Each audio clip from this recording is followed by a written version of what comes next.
pursuant to MPL 7C 30A, section 20F. After notifying the chair of a public body, any person may make a video or audio recording of an open session of a meeting of a public body, may transmit the meeting through any media. Getting of the meeting, the chair shall inform other attendees of any such recordings. It's being recorded by the Berkshire Edge, Berkshire Eagle, CTSB, and the town of Great Barrington. Any member of the public wishing to speak at the meeting must receive permission of the chair. The listing of agenda items most reasonably anticipated by the chair, which may be discussed in the meeting. Not all items listed may in fact be discussed, and other items not listed may be brought up for discussion to the extent permitted by law. So we'll start with the finance committee, yeah? All right, yep, so I'll call to order the finance committee meeting, and why don't we just start with a roll call of presence, so Madonna. I'm here. Elena. Aye. Richard. Here. And I'm here as well. So our first order of business is to review the minutes. On the agenda, it lists the March 11th. We actually did already even approve those, so those are all set. So any feedback on the March 25th minutes? Any of those okay? I did review. This was the one where, Yeah, I just wanted my name to be spelled correctly. That's but I- March 14th. No, March, Oh, March this is 25th, yeah, but other than that, I was not at that meeting, so. so there are a few times within the minutes where Melena's name is misspelled, so just with that correction. I think we're all in agreement. I can make a motion to approve the minutes for March 25th, 2025. Second. Any more discussion? All in favor? Aye. Aye. I didn't have that. All right, aye. Oh, yes, me too. Abstain. Oh, so you're both abstaining? No, you can, were you? I was here. Okay, so three to one extension. April 8th minutes. I didn't see any mistakes or corrections required for the April 8th minutes, so I make a motion that we approve the minutes for April 8th, 2025. Second. Any discussion? No? All right. Roll call. Aye. Aye. Aye. Aye as well. So May 14th, I think you and I were the only ones in attendance. Is that right? And I just want to, we are just, for the minutes, we're just approving the part that's the joint meeting. And I didn't see any required amendments, so I make a motion that we approve the minutes for May 14th, 2025. I will second. And Aye. You can, yes, you can. Okay. All right. You can vote even. You need a forum, so go ahead. Oh. Okay. Aye. Aye. Aye. Aye. Okay. All right, our major order of business is reorganization, after Phil has moved on to the select board, and I just would open that up for discussion, I guess, I would like to make a nomination of Rich as our chair for the coming year. I second that. That's very kind. So I, you made the motion and she seconded. so any further discussion? I accept the nomination. Thank you. All right, so should we vote? Yep. Aye. Aye. Aye. I'll vote aye as well. All right. Yes, and I'd also like to make a motion that Anna Dwyer be the vice chair of the finance committee. Any second for that motion? I mean, this is the vice chair. I don't know, it's associate chair. Associate chair or Vice chair, us chair. vice chair? Interested, yeah. Would you be interested? Yes, I would be interested. Well, I make a motion to nominate Melena Cherna as vice chair or Vice chair? Okay. Well, there's two motions. There are two motions. Okay, so. Will Can you you- have a desire to so continue? I guess I would say I would, I just want to let folks know, this will be my 9th year on the committee, and I think it'd be a good year to have someone come in as vice chair. I'm happy being the longest serving person on the committee to continue to advise and to help with future things, but I think it's really great. Yeah, and I think it would be very appreciated if you share your wisdom and a lot of experience and a lot of knowledge. So can I say I'll withdraw my original motion to have Anne continue as vice chair? And I second the motion from Elena. Because I accept, And can we have a vote? I, I, Aye, I as well. unanimous. Excellent, wow. All right, I also just wanted to mention, so we are down a member, and I know it has been posted on the town website. And there is actually, I think, a link now specifically for openings on the new website, is that right? I'm I sorry. believe so. Okay, I did find it, so, I guess. For the select board will appoint someone, is that how it works? We'll take your recommendation and then we'll, Okay, probably the end of July. okay, so I guess to ask that people submit their statements of interest, and do they submit it to whom? To the town manager. To the town manager. Yeah. Okay, and has it been announced publicly that I there believe is? so. It has, And you are now as well, well. that's Yeah. partly why. But I guess we would, but I'm just asking if anything was announced at the once, town once level. all the openings are set tonight, because tonight we'll do our appointments. Then And there there'll be a will- list of all the openings Okay. that will be asked for, people to sign up. I did go to the town website, I just wanna point out, it lists that the opening is the chair, because the chair left. So I just wanna make sure people are clear, they have to come in and be the chair, so, yeah. we'll get to let's take it. You can wait a recruit. Maybe it's- Okay, all right, so you said you'll do this in late July, The last meeting in July, does that mean that we would need to meet before? it would be helpful. Okay, but then our next agenda item is to schedule the next meeting. So, and that's gonna be probably our hardest. So normally our next meeting would be the third Tuesday, which would be the 15th. Yeah. That is, yeah, not a good thing. So I know I have tickets to take on the Well, you 15th, can't do the and she 15th. can't do the 15th. Or either of you, or would anyone be available on the 22nd? I won't be available on 22nd, but I could do it any other day that week that you guys have a conflict or something. On the week of the 14th. Is there any other Chris, day? any other, is it possible for us to have a meeting on another day that week if we're not using this room? Yes, and you can always meet fully hybrid or fully remotely. Right, I Yeah, would you have, could do that week, I would have to be alone. Okay, which days would people recommend? Do Monday, the 14th, or Wednesday, the 16th. Wednesday, the 16th. Which would be better? I'm fine, 14th or the either 16th? day. How about you, Five, Donna? either day. So it's up to the two of you to choose. Would the 14th be acceptable? Well, is there a select board meeting? At 6:30, yeah. Oh, so. So it's that. 4 or 5. We could do 5 o'clock. 5 o'clock on the 14th.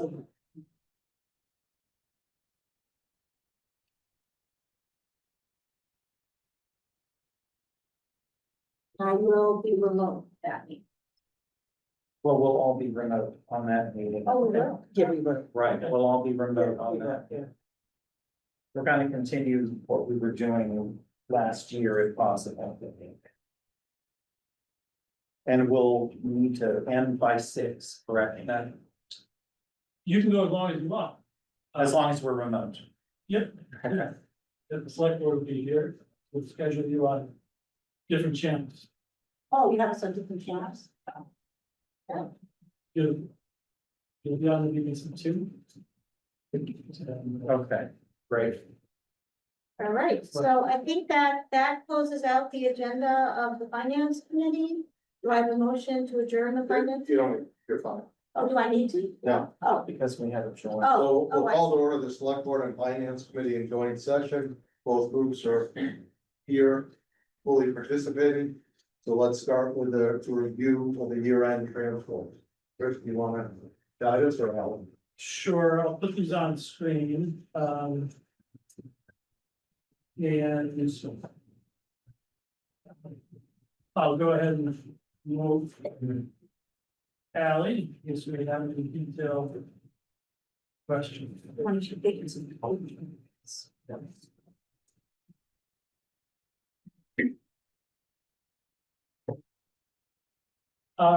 Okay. 2000.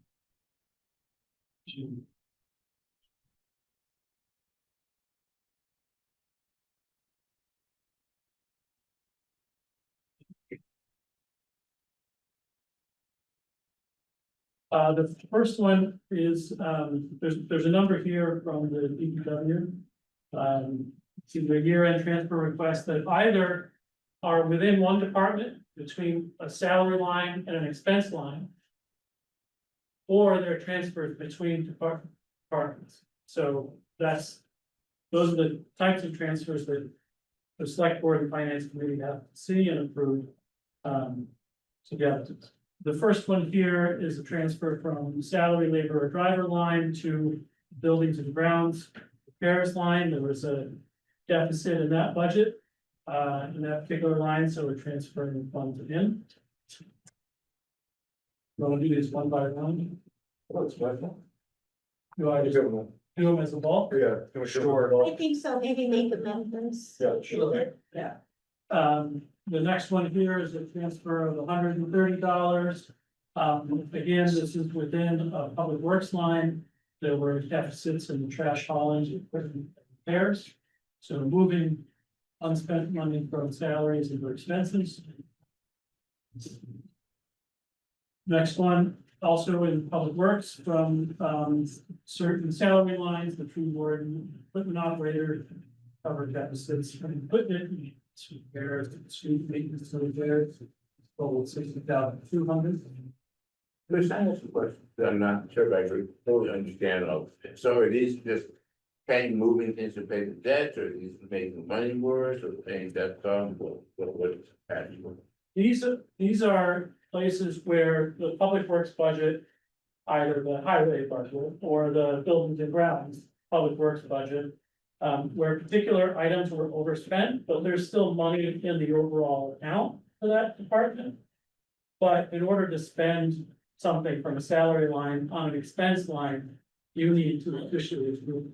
So that's what a number of these are doing. Chris, I have a question here. I mean, they seem to be primarily money moved from the salary lines, There's a number of different things. but there are quite a few here. And Yes. what is the reason for that? We didn't hire the people, or we didn't need the overtime, or what, why there is, this difference? I can't answer all those questions, unfortunately. Our public works director, unfortunately, isn't available. So we've had to make a number of adjustments here to close up these budgets. Right. So the town accountant, Ally, and I have done a lot of this work along with the staff. I don't know why the money is there, whether it wasn't hired. Position wasn't hired, or if you expended for some reason. Unfortunately, I can't answer that question, but I can tell you that the money is there. No, I understand that. I understand that. What I'm kind of interested is to make sure that when we budget properly, so we don't have any, money kind of hiding in places. So what I would like to ask, if possible, I don't want to hold this up, but for us to hear why, the cellular lines were not fully utilized. What were the reasons? Maybe there were some good reasons. Okay. That's all, yeah. Thanks. But in all cases, the places we'll remove the money to are actual expenses that need to be paid. Correct, actual expenses for invoices that actually received. Yes.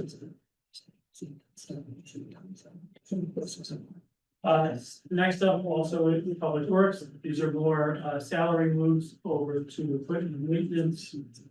Equipment maintenance repairs, $10,075.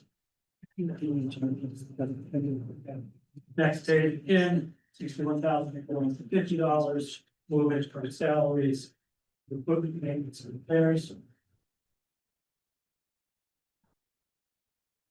I do want to say, I do recall during the most recent budget for fiscal year 26. Joe talking about how difficult it is to predict where the expenses are going to be when there are big jobs.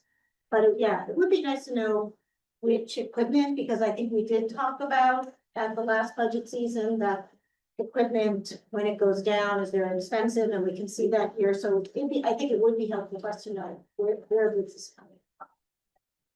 I think some of them may also have been, decisions, by Public Works or accounting to, not put some expenses that may have been borrowed for in the past to pay them out, since there was money in the budget overall, so that you may be seeing some of that strategic thinking. So maybe just a little more information on why we have the money available and Right, what the actual needs are in the future. yeah. So is Allison on? She did it. Might she know? I tried to promote it in part. But Ellie would probably say the same. You know, why the decision was made to not spend in one place. She didn't know. Ellie, if you heard any of that, would like to pipe in, please do. Meanwhile, I'll move on to the next account. Oh, did I cover? Oh, Ellie's.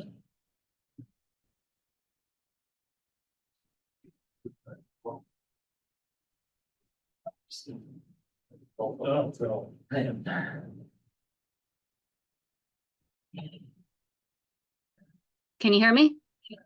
Yes. Yes, Hi there. hi there. So, actually, I think that there was a lot of salary lines were because, positions weren't filled. So there were some good vacancies, a good space of vacancies, and that's what allowed us to make these corrections.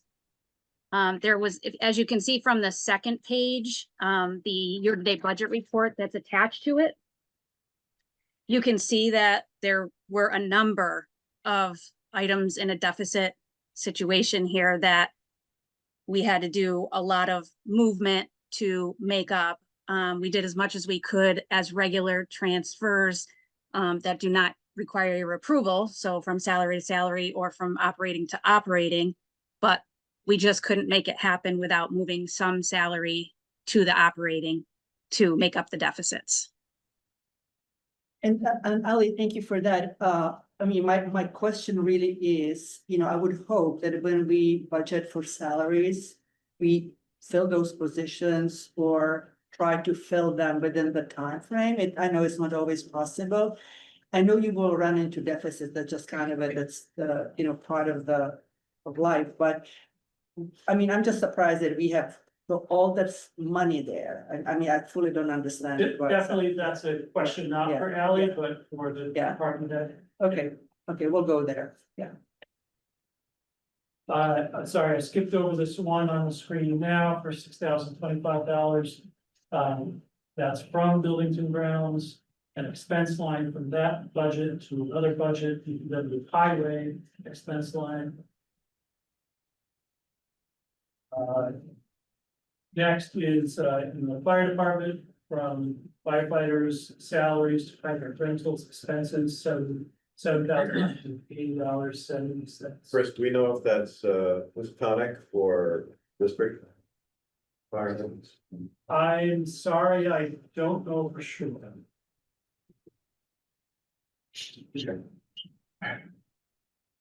The next one here is in police, police overtime, it's stretched quite a bit this year from some complicated investigations. This is something that's become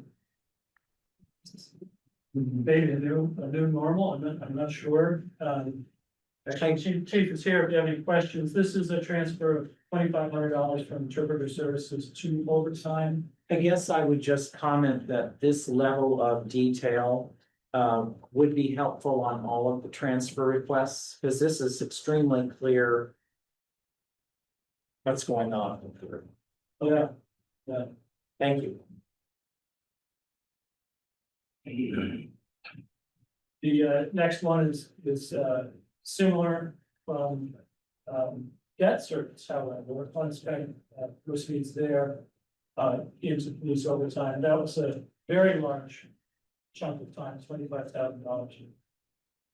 But how did we end up with 25,000 unused debt service? Ally, that's a question for you.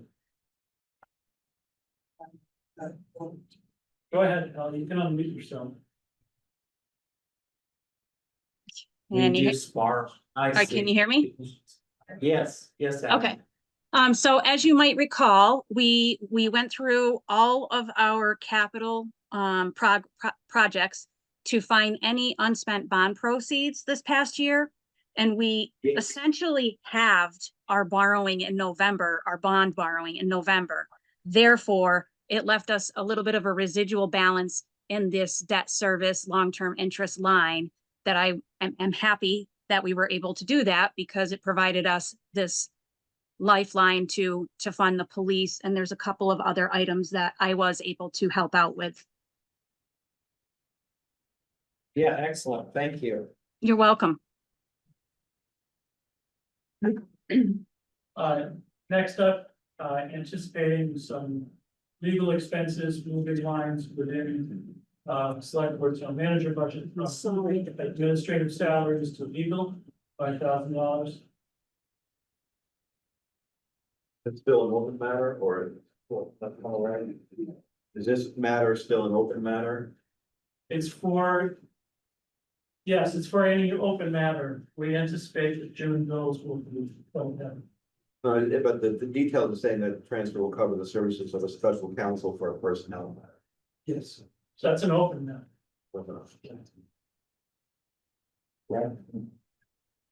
The next is transfer to supplement van drivers for South County Connector Transit.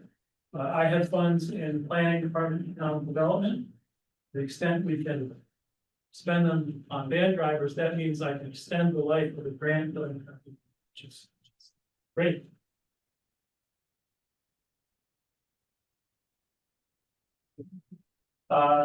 Next up is within the treasurer collector budget, transferring $806 from tax identification to the assistant collector. There's a mid-year salary adjustment.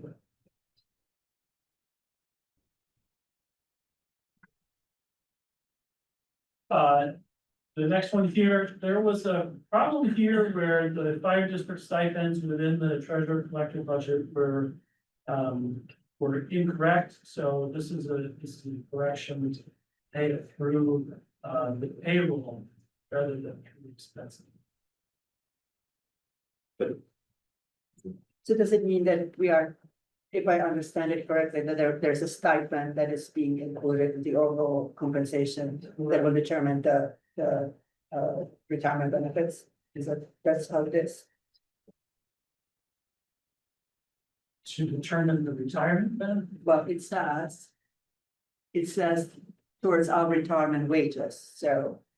Not counting towards our retirement.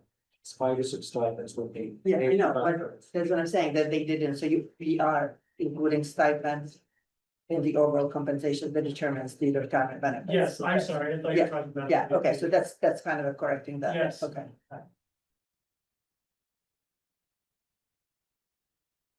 So this is account for fixing the pension. Yeah, it's.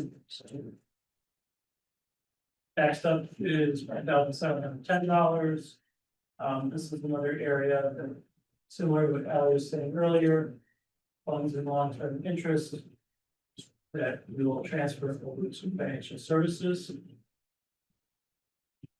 Cover some expenses. Financial. What is the financial advisor's annual report for bonding? Ally, are you able to speak more to that? I'm sorry. Are you able to speak to, the financial advisor's annual report for bonding? Let's see. I think that just came in a little bit higher than it was anticipated because we've done, I believe, I'm speculating, but I'm pretty sure that it was due to the fact that we had a couple of bonds that over the years, they've kind of been, you know, in the $3, $4, $5 million range. And we last fiscal year had an $11 million bond. So we're kind of just in a different place in the structure of their fee schedule, I think. So I'm not really clear. Are you saying this is the report that they provide, or are you talking Yes. about issuance Yes. fees? No, they have a report that they have to provide on our behalf. And it was a little, At the end of the year with all the Yes. issues? Mhm. Okay. Yep. Okay, so just Okay.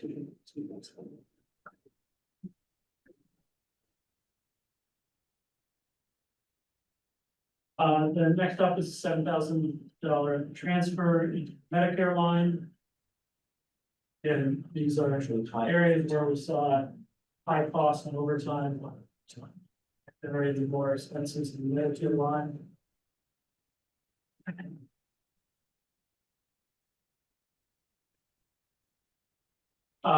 Next up is $28,347 transfer from health and life, retirement. Sorry, could we explain that a little more if possible? Yeah, as I understand it, there were contractual obligations that were not accounted for in the budget, unfortunately. This was something that neither the town manager nor the treasurer caught at the time in making the FY25 budget. Yeah, I would ask the wording on that be never seen again, because what it says is the town manager lowered my FY25 request amount. But the town manager doesn't set the amounts, it goes to the finance committee and select board, and the department head gets to speak on it. So put the blame on the town manager. It's not correct. I certainly agree with that comment. And also, as I understand, the retirement fund expense, is obviously set by the countywide retirement organization. And we receive a bill and pay the bill. And so as based on what I understand, how that process works is sort of kind of counter to that process, but. I believe this is because there were actual contractual obligations in these contracts. So, That had to be paid in, attributed in. Ally, do you have some? yes. Actually, I was involved in this and it's kind of misleading the way that this line is labeled. It looks like it's labeled for what our allocation is for the yearly amount for our retirement. And that is what the prior town manager and myself thought that line item was for. So there was a little misunderstanding between us and the treasurer. There are also some contractual obligations that are included in that line. This will be remedied next fiscal year because I'm going to create a separate line for contractual obligations with respect to retirement. So this is an accounting adjustment that we don't expect to see again in the future year. Absolutely. So if I may ask, so are we saying that we offer retirement benefits and then we have some other level of retirement benefits that are part of a contractual agreement? Yes. Yeah. Yes, that's what it is. So we don't have just one set of retirement benefits. There might be other. There may be some employee improvement that includes like a pension match. So there's some additional Something like that. retirement expenditure. Okay. Right, which is why I'm going to create a whole separate line for that to be more Yeah. specific and transparent so that this doesn't happen again where they think, oh, that's just the retirement allocation and the treasurer wasn't there and we were kind of in a pinch for time. So not that it's an excuse, but I want to remedy that from happening again by creating a second line to make it clear. Yeah, that would be helpful. Thank you. Mhm. Any other questions, I think comments? that's it. Grab the motions and. Oh, go ahead. I make a motion to approve all transfers. As discussed. Have a second? Second. Any questions from the select board? All in favor? Aye. Unanimous. I move that we approve all year-end transfers as discussed. I'll second. And can I just make, so Ally, when we get the closing out of this year, will we see this in the final closeout numbers? Yes, absolutely. You'll see it'll be included in the transfers in and transfers out. So that will show in the Okay. revised budget amounts in the year-to-date Okay. budget report.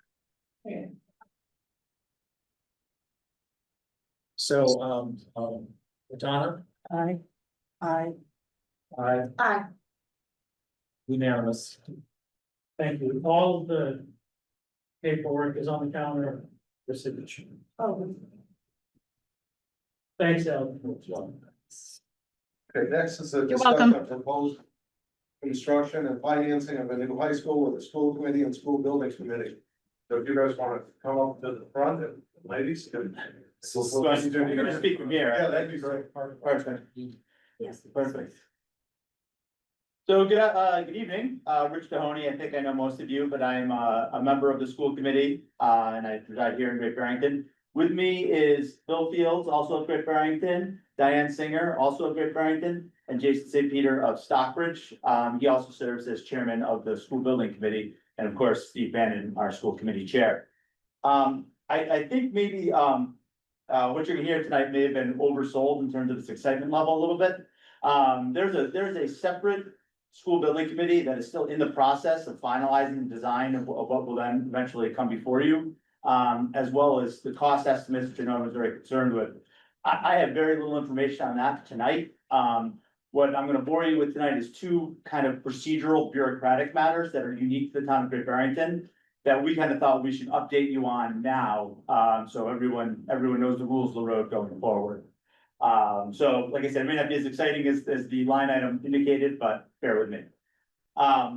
Chris, thank you. And although, by the way, Peter Dillon is with us on the Zoom, here tonight, he can answer any questions folks have. But I'm gonna kick off the first of the two items I want to discuss, or we want to discuss, was the always exciting language of the regional agreement. That dates back originally, to 1977.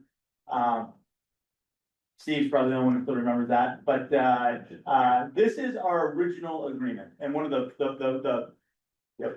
foundational parts of any regional agreement is the funding formula.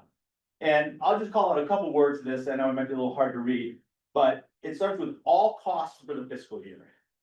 So from the inception of the school district up until the budget you folks voted on just a month or so ago, there's been one singular formula in how the town of Great Barrington has been assessed.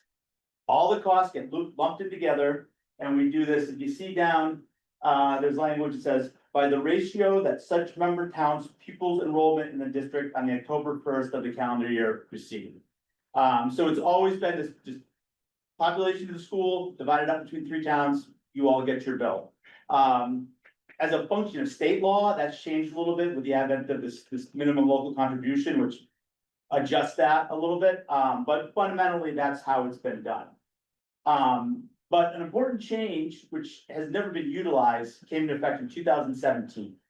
In 2017, a regional agreement amendment committee was formed, which was made up of people who were select board members and finance committee members from all 3 towns at the time, some school committee members and some members of the community. And got together and basically did articles of what you, if you're a federalist, the articles of amendment to the agreement, actually rewrote the agreement. And that, some of the decisions that were made then are gonna impact how Great Barrington is built for the new building once it's constructed. So if you see, Chris already flipped ahead, that. Can you make that font larger? Because we can't see, at least I can't, so. So. Yeah. Should be able to do like a plus on something. And I can send you the slides or a link to it in the future. And I'll call out the important parts, and I will heed Steve's, request to speak loudly, which is never a problem for me. I wasn't speaking to you, I know you would. You should have me speak fast, then I'd be really good, but. So this is what happened in 2017 with the agreement that was approved by all three towns. Overwhelmingly at all three town meetings, is that apportionment of costs. For the purpose of apportioning assessments by the district against member towns. Costs shall be divided into two categories now, capital costs and operating costs. That all cost language is gone, now we have operating and now we have capital. And what was, this change was grandfathered in. So any capital expenses that existed at that time in 2017, including the two beautiful schools we already have up there, stayed under the old formula. But what this agreement is for a new formula for capital costs that we may incur in the future, which is high school may very well be one of those costs. And it introduces a whole new formula, like I said, you folks have never seen before. That has the operating going under the same formula. And now, if you see that paragraph 5 of the agreement. Capital costs shall be apportioned by using each of the member towns' equalized valuation. I see some heads nodding, I think some people may know what that is. I'll read you the statutory language on it, then I'll give you my best layman's explanation. But that is the full and fair cap value of all the property in the respective towns. Has nothing to do with population in the town, has nothing to do with population in the schools. It has all to do with the value of each of the three towns' real estate. The numbers that your assessor uses, so you folks can send out your tax bills. And that changes things wildly going forward. So when the new high school is built and when we go to the annual assessments, it's obviously gonna be bonded out, over a period of time. Though that portion will be assessed by equalized value, nothing to do with population. So before coming here tonight, the good folks at the school district, Sharon Harrison and Peter Dillon ran what that formula looked like in this fiscal year. Obviously, there's no bill of. Can I just ask, is this the same formula that the Southern Berkshire uses in assessing how much we? Wasn't it the town's evaluation? I don't think so. No, they don't have it. That was my understanding, maybe I have that wrong. Yeah, that's But I believe it's the assessed value That's what I thought. by towns divided. I don't think they have that. I don't think believe he- Southern he Berkshire should- uses it. It's modeled on, Not Mount Southern Moloch. Berkshire, but it's, the ambulance squad. That's what I meant, I'm sorry, yeah. Yes, the ambulance squad. The ambulance squad, That's right, yes. Oh, it's not the towns for the I think school. you're talking the school district. Oh, I'm sorry. No, yeah, I knew. Yeah. Okay. So it is the same, Yeah. Southern Berkshire ambulance is using this, okay, I always remember that, but that's. yeah, so we are So familiar. you are familiar with it, perfect. I'll jump to the numbers then, more important part, Chris, you can skip ahead. So if we did a per town breakdown of that, for this fiscal year, Great Barrington would be 52.82%. Stockbridge would be 31.44 and 15.74 for West Stockbridge. So this is how the costs roughly along these percentage basis, how the cost of new high school will be assessed to the towns. Interestingly, Excuse me, can you just for comparison tell us what is the other method so that it gives you basically, I understand that. great idea. Yeah. Next slide. Yeah. Okay, you have it there. All right, very good. So this is in the budget book you folks all received from us, for the school district budget. And this is the actual how this coming fiscal year's assessment's been allocated. So one of the other method, Great Barrington is at 70.46, so 75. Stockbridge is at 13.25, West Stockbridge is at 12. So basically the delta between what the new school is and what the current assessment is about 25%. So that is, I'd say it's a significant difference. Interestingly, there's no numerical tie-in as to why this is the case, but I can tell you that as we mentioned earlier, it's 52.82% under the assessment, and Great Barrington's current population of the school is 53.91%. So within 1 percentage point. So we'll be assessed for the new school at almost identically the same ratio which our kids go there. I'm sorry, so what was that, 70-something%? Almost 75. Chris, you're right here, yeah. That's Great Barrington for this fiscal year, 74.6. I can tell you, my time on the school committee, it's always been Great Barrington's always been north of 70. Steve, I think this is. I don't think we ever get much higher than 75, we don't usually get lower than 72. I'm sorry, did I miss that? But then you said for the coming year, it's only 15% right there For the school project, for the school project. yes, Okay, school project, 53, operating. operating 75. So that's how when all the chips fall and the numbers get counted, that's for the building is gonna be just starkly different than what you folks are used to seeing. And how does Stockbridge, think about it? Well, we're here with Great Barrington, but I can tell you this formula was overwhelmingly approved by all three towns, No, I know back then, but now when they're gonna actually see the Well, that's- results of their decisions. You're bringing me to my next topic is that this is gonna go to a vote, and we have some bureaucratic things to think about that, but I said, I'm just here advising you folks on, like, it's a heads up, like, this is coming and it's unique to each town, how things are dealt with financially, and we're talking about voting in a second. But before I move on to that, does anybody have any other questions on these formulas? One question, is there anything, I don't mean this in a critical way, but is there anything new in these numbers? Because these are all the same numbers that I've been looking at, and we've all been looking at, in all the discussions about how the new school will be paid for. Same. So I'm just saying, I'm looking at this, there's nothing new here in my observation. Is that correct? No.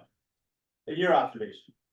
In your very studied, researched observation, I don't know that everybody was hip to the 2017 formula, maybe they were. But if we sat through, like in the merger discussions as well. Yes, This was, all this was laid out. exactly.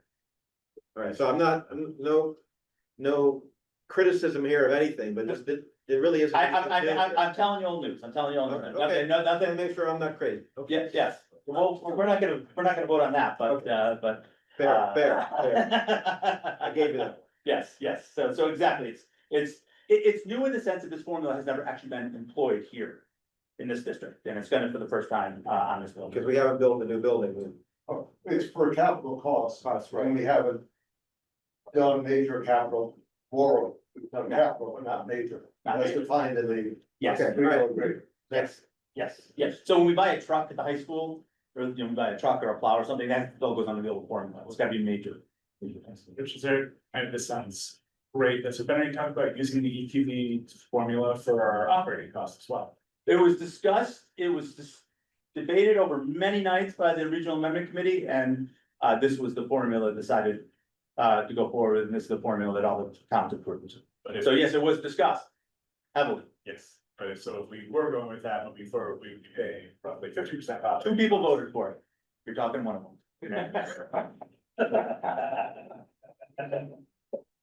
And there's other people in this room who are on that committee. Changing the regional agreement is like changing the town charter.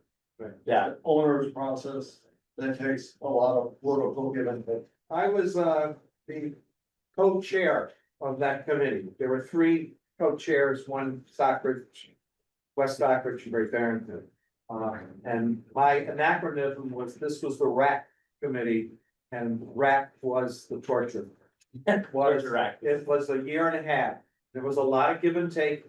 And you know, Stockbridge made the national news because they raised their tax rate from 15% to 31% in order to get this through. So that was the kind of negotiations that went on. And I think it is, because that was a monumental thing, is, Bill and I were both on it, the other representatives of Great Barrington were Michael Weiss, Carolyn Ivory, Chip Elitzer, Dave Benham, and Dan Bailey. Who, you know, were in some of your seats at that time. From Stockbridge, we had Dan Weston, Jay Bykowski, Mark Sprague, Bromley Boyd, Fred Rutberg, and Charlie Gillette. And from West Stockbridge, we had Kristen Piasecki, Kurt Wilton, Andrew Kraus, Alan Thiel, Henry Baldwin, and Luigi Gianni. And the task that committee undertook was great. So the decision was actually made by that committee, not by voters, correct? No, the voters, Oh, the voters the voted. committee drafted it and the voters voted Oh, on they it, voted on and it. all 3 towns approved it. I don't think there was a no vote in Great Barrington, but I don't know. It was pretty good, but it was an arduous political process, and this is the result of it. Elaine, you have a question?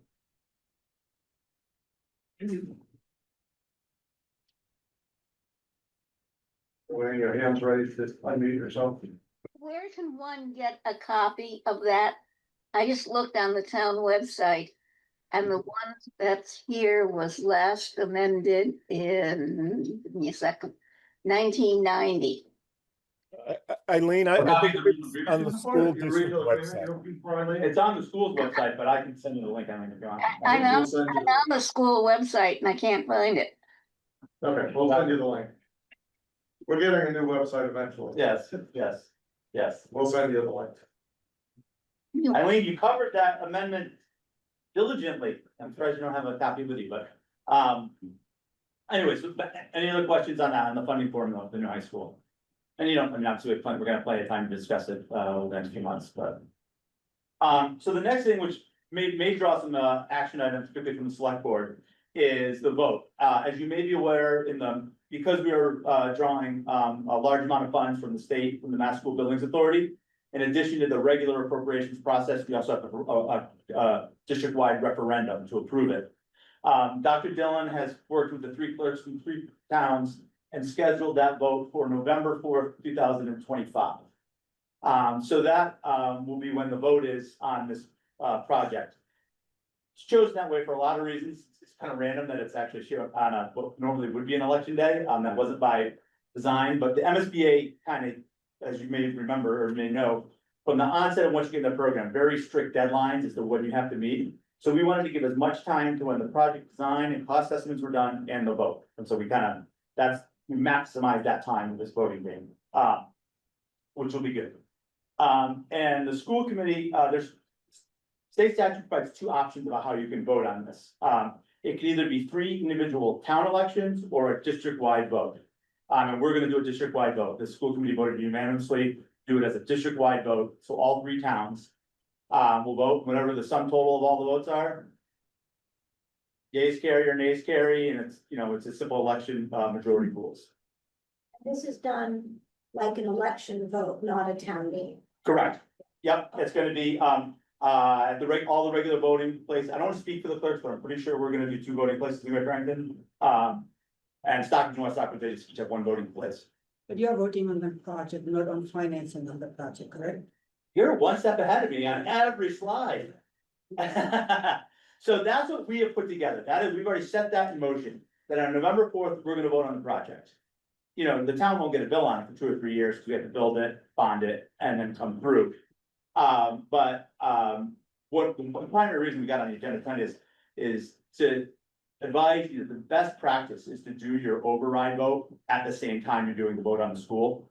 Assuming that's what the direction the town wants to go as a citizen, please do that, because I don't think we can afford to do it another way. To permanently, exempt the cost of the project for however long we bond it out as exempt from Proposition 2.5. Unfortunately, it's not as simple as just putting a second question on the same ballot. You know, the school committee, we're actually state officials, we're on the state ballot, we get elected in November, not in May, like you folks. And because of that, our ballot will be a state ballot, and the towns, if you folks decide to go to do your Proposition 2.5 override on November 4th, you'll have to have your own separate ballot. And I know, there's already been conversations about that, with the clerk's office and town manager. But we strongly encourage the select board to pursue that option. That's traditionally how basically every other town that's gone through the MSBA program across the state has always done it at the same, time. And I think it's particularly important because, you know, if the vote on the school goes forward, and the school's going forward, whether you do an override or not. So, and that would not be a good fiscal planning for the town of Great Barrington to be on the hook for the school and not have dealt with override issues, right up front.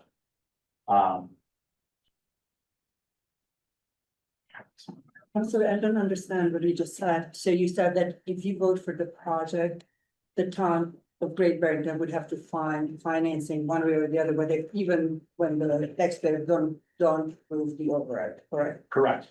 Interesting. Yes. Yes. And I will tell you, other school districts, one just not too far north, had a problem where a couple of towns didn't do it. Eventually, people, you kind of keep revoting until you get it, otherwise you know, Right. get yourself in a real hole. But that's just not it's not good fiscal planning, I you don't know know. how we could possibly do that. No, and I think, Yeah. you know, from just a civic standpoint, like, the town should get together on November 4th and decide what we're doing with this project, good, better, and different. Right. Put all the issues on the table and get it sorted out. So I know Dr. Dillon is being in touch with, the clerk and Mr. Rumble to do that, but select board, we ask that you guys put that on your agenda shortly to try to get that, and we're making the same request at all of the other two towns too, on that front.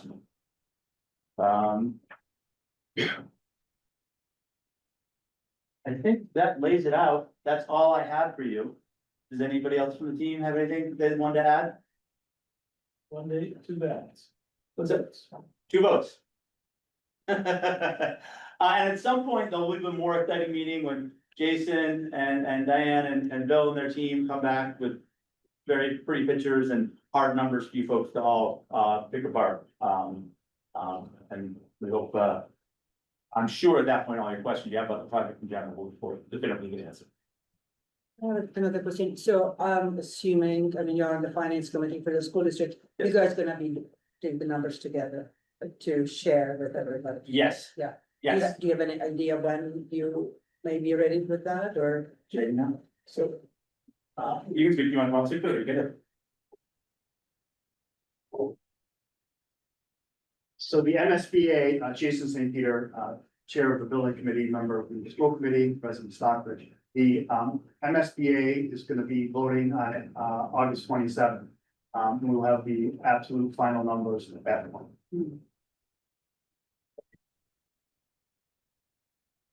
The good news is every time we get an update, the number keeps going down, right? But let's hope that trend continues. I don't know if you can answer this at this point, but you know, right now it's a sort of uncertain time as to what things are going to cost moving forward. If and when we do vote on the total cost, is that locked in, or could it be that it ends up coming back and being? So no, that is locked in, the only way it could change is another vote. So that is completely locked in. And there are, Jason, correct me if I'm wrong, 5 different cost evaluations during this. And if it changes significantly after the vote, 2 things would have to happen. There would have to be some cuts in the project to get down to that, or it would have to come back to the town. And back to the MSBA. Yes, but you're not gonna have the financing cost. You're just gonna have the. No, we will. we will have. Well, the finance, you're gonna walk in at the time of the vote into your financing Well- cost? We will know the financial process. I mean, you would have to issue the bond to lock in, so you are not doing that. The state and the MSBA, the building committee and the architects will have a not to exceed price. People have what, I'm sorry? We'll have a price not to exceed. Will be a total price. You will have the cost, but you will not have the financing It is. cost. That's what I'm saying. You know what I mean? Yeah. Yeah, I think the financing cost you will not have at that point.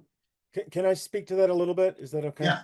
Yeah, so my understanding is that you don't bond this out all at once, but you do it in several stages. And that's what we're talking to bond counsel about now.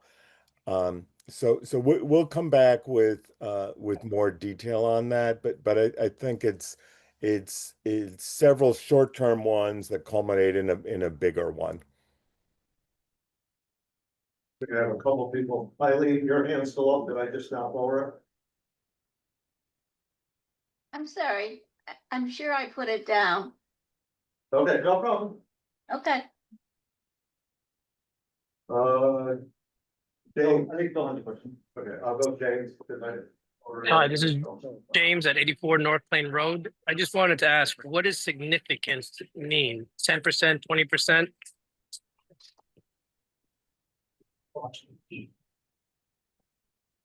If there's any cost that's going to be above what the numbers that are voted on, it would have to come back to the town. And there are contingencies in this already. There's, Jason, was it a $7 million, that they are, a $7 million contingency in it? No, $7 million, Yeah, it was a contingency that was in there, so there's already contingencies built in. Anything over $1 over what is voted on by the town has to come out. It's like the town meeting budget, the town meeting puts on a budget. That is the maximum you can spend on that without coming back to the town for another vote. Yeah, sorry, just to try to clarify Melena's question, which is a very important one. Is if the not to exceed cost of the overall project, at some point it's gonna be assuming a interest rate on the bonds, on all the bonds issued to finance the school. So say that all assumes 4%. And well, for the vote, and at some point in the future, those bonds are actually issued at 5%. So the issue is who is on the hook for that cost increase? The taxpayers, Sorry? it would be passed on. So it would be. And there might be some cushion being embedded in the numbers, but that would push the cost over and above what would be authorized by the voters. Right? Correct. So I think, yeah, we're not gonna resolve this tonight, but I think that's the issue that I've been thinking about, and Blanda's obviously thinking about, we need to get. We'll come back. Yeah, We'll come back. When we talk about numbers, we'll come back. Yeah, it's a big. Yeah. We'll come back. Yeah, and Phil, I think you were at the recent presentation. The other thing that we're working on, in addition to the assumptions about the cost of the bonds, is actually a calculator that individuals can, in each community, can put in their assessed value of their home and property and see the personalized impact on their own taxes. So we'll be coming back with that shortly as well. Okay, thank you. Anyone else? Almost in this slide. I do have, so, and this, you may not know this, but since it's an election, will there be opportunity for early voting or no, just one day voting? Well, we haven't decided that yet. That's a sticky question with the two ballots. We don't know. Okay. But I think there may be on one ballot, not with the other, then you can make a policy question, you split them up. We're still working through that. We'll have an answer to that. If you're gonna get these numbers back from MSBA, in late August, so we should anticipate September and October, a lot of discussions about Yes. the finance. Yes. Okay. Yes. Yep. Peter? Just a thing about the early voting. My understanding from talking to the clerks was, Peter, could you talk a little louder? yeah, sure. Sorry. My understanding in talking to the clerks was absentee ballots would be allowed, but early voting would not. And I don't know if that's finalized, but that's what was shared with me. Anyone else? Good, they'll be back in front of us in a couple months. Thank you for your time. We appreciate it. Thank you. Yep. Thank you.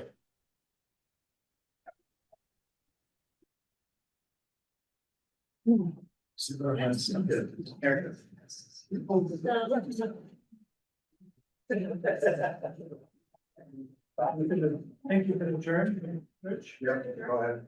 Yeah, I move that we adjourn the meeting. Oh, I approve. All in favor? Aye.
No. Anything I need to.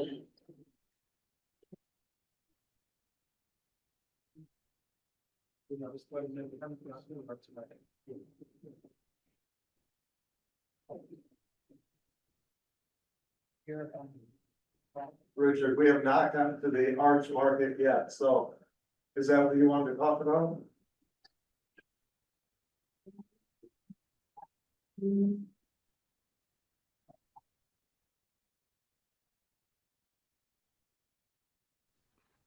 Hello, Yes, Berkshire Arts Festival. yeah, we're not there yet. On the agenda. Okay, Thought we just so, passed it. just so we don't, we've been watching everything, getting quite an education. We're patient. Okay. Thank you. Yeah, thank you. Okay, let's continue. Not bad. It's 6 o'clock on the dot, not bad. Select board's announcements and statements. Bill. Nothing for me, thank you. Ben. Just actually checking with Chris, we have an update on the cooling centers as part of your report tonight. There are a few areas where people can, town buildings that can be used as cooling centers. The police station has a community room and the police station is open 24/7. There's limited parking at the police station, but it is available. Town hall during business hours, or when we have a late meeting like this, you can come and watch a meeting. Ramsdale Library during the day, and the senior center during the day. So Mason Library also usually, but unfortunately the AC was down there today and they have to close the building. So 4 cooling centers, Ramsdale Library this time, police station, senior center, town hall. Yeah, just with the weather starting earlier this year, I hope everyone, whoever needs it, takes advantage of the cooling centers. Thank you. Yes, I was asked by Aries Zorn that all select board members are at the July 19th Deputy Beat Voice presentation. They're going to present the statute to the town of Great Barrington through the select. Yep. For asking that. Yep. Thank you. Yeah, I just wanted to say thank you to Heather Campbell for all the work she did to get the Hoosie wide tag sale off the ground and running again this past Saturday, first Saturday that it was all sunshine, and it was fun just to walk around and see all the people walking the streets. It was a very busy day. Good time, so that was exciting to see. And then just for future reference, as we go down through the agenda, I will be recusing myself for item under new business, item 5, letter B, where I've done extensive electrical work on that property. Be stepping out for that. Okay. Town manager report. Yes, Sure, thanks. Just a few things tonight. First of all, there's been some questions floated to the select board and to my office about the various raids by ICE in Great Barrington. Great Barrington does have the town's trust policy posted on the website. It's prominently posted on the select board's homepage. As well, the other thing posted there is some guidance that the Massachusetts Attorney General issued about things that people can do or not do when they're witnessing a raid. So I'd encourage everybody to take a look at those resources posted on the select board's page. A few personnel announcements for the board and the public. Our principal assessor, Ross Gori, announced his retirement effective July 17th. Our police chief, Paul Storty, announced his retirement effective January 4th of the coming year. And our HR director, Sophia Bledsos, will be leaving us for another position. Her last day in the office will be July 3rd. That's all I have. Thank you. Next is the review and approve the bond anticipation note. Chris, do you want to lead this off or Alex? I have Alicia Doolin, the treasurer collector is here, and she can say a little bit about that. You also have a summary in the packet. Alicia, do Yes, hi, everyone. you have any question? Go ahead, Alicia, do you want to just present? Well, I the was just gonna summary? give an overview. So we have projects started, and we are looking for year-end, money. So we went out for a ban and we only got one bid. We need 1,531,954. We only got one bid, so it will be awarded to that bidder. And the net interest cost, which is what we use, is 4.27%, and then that money will be permanently bonded in November.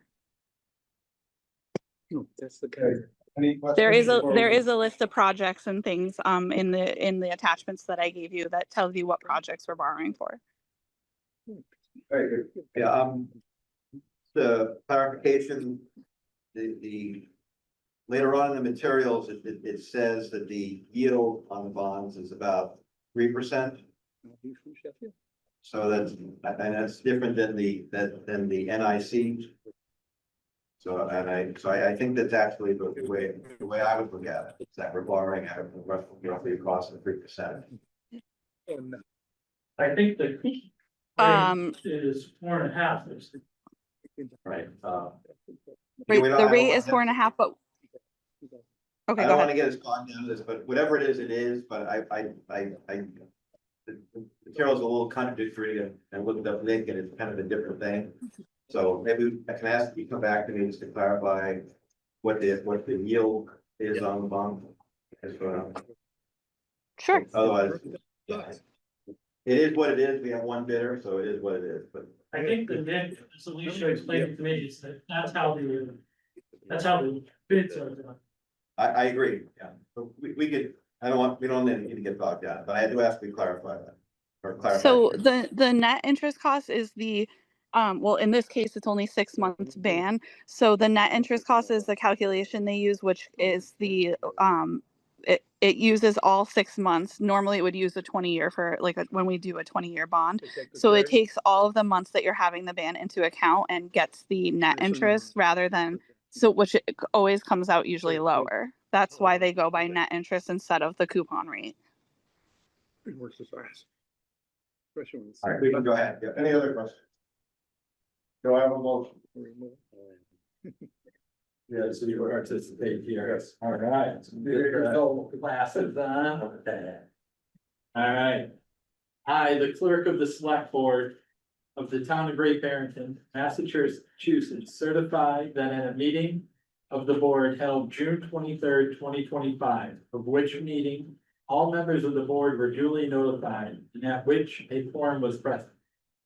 The following votes were unanimously passed, all of which appear on the official records of the board in my custody. Voted to approve the sale of $1,531,954 at 4.5% general obligation bond. Anticipated notes, the notes of the town dated June 27th, 2025, payable November 21st, 2025. To Piper Sandler and Company at par and accrued interest, any plus a premium of $1,409.40. Further vote that in connection with the marketing and sale of the notes, the preparation and distribution of a notice of sale, preliminary official statement dated June 4th, 2025, the final official statement dated June 11th, 2025. Each in such form as may be approved by the town treasurer. Be and hereby are ratified, confirmed, approved, and adopted. Further noted that the town treasurer and the select board be and hereby are authorized to execute and deliver a significant events disclosure undertaking in compliance with SEC Rule 15C2-12. Such form as may be approved by bond counsel to the town. Which undertaking shall be incorporated by reference in the notes for the benefit holders of the notes from time to time. Further noted that we authorize and direct the town treasurer to establish post-insurance issuance federal tax compliance procedures and continuing disclosure procedures in such forms as the town treasurer and the town council deem sufficient. Or if such procedures are currently in place, to review and update said procedures. In order to monitor and maintain the tax exempt status of the notes and to comply with relevant securities law. Relevant security laws. Further voted. That any certificates or documents relating to the notes, collectively the document. May be executed several counterparts, each of which shall be regarded as an original and all of which shall constitute one and the same document. Delivery of an executed counterpart, the signature page to the document by electronic mail in a PDF file or by other electronic transmission shall be effective as delivery. The manual executed counterpart signature page to such document. And electric signatures on any of the documents shall be deemed original signatures for the purpose of the document. All matters relating thereto. Having the same legal effect as original signatures. Further noted that each member of the select board, the town clerk and the town treasurer be and hereby are authorized to take any and all such actions and execute and deliver such certificates, receipts or documents as may be determined by them. For any of them to be necessary or convenient to carry into effect the provisions of the foregoing votes. I further certify that the votes were taken at a meeting open to the public, that no vote was taken by secret ballot, that the notice stating the place, date, time, and agenda for the meeting, which agenda included the adoption of the above votes, was filed with the town clerk and a copy therefore posted in a manner conspicuously visible to the public at all hours or in or on the municipal building that the office of the town clerk is located, or if applicable, in accordance with the alternative method of notice prescribed or approved by the Attorney General. As set forth in 940 CNR 29.03 2B. At least 48 hours, not including Saturdays and Sundays and legal holidays. Prior to the time of the meeting and remain so posted at the time of the meeting, that no deliberations or discussions in connection with the sale of the notes were taken in executive session. All in accordance with GLC 30A 18-25 as amended. Dated June 23rd, 2025. Do I have a second? Second. Discuss. Roll call vote. Bill. Aye. Then. Aye. Barbara. Aye. Eric. Aye. And I, Jim Jones. Thank you. I just put all of the signature pages color coded in the selectmen's folder to sign. If you could just be really careful because I have to overnight it tomorrow morning. It has to be there by the closing date. So if you could just all sign those tonight, they will get overnighted tomorrow morning. Eric, Thanks. Thank you. Next is the approval of a conservation restriction to be held by the Conservation Commission for 71.176 acres at Berkshire County Land Trust Inc. Property at 200 North Plain Road, Greater Barrington. I'm Peter Kuslowski on behalf of Berkshire Community Land Trust. At an October 2023 meeting, the town meeting approved a CPA grant to partially finance this project. We also have a conservation partnership grant from the state in the amount of $175,000, of which 150 can be used towards the purchase price. Our hurry here is that if we don't record the CR by next Monday, the last day of the fiscal year, the state grant disappears and we have to start all over again. So I had sent Chris the language, and these days the state is pretty inflexible on the language of the CR. And you can see that they drafted a CR saying it was partially funded by the town, but only put in the amount that the state's donating towards it. So that's where we are. I have the final plan approved by, the state. I believe you've seen it before, but this was even that, so it's.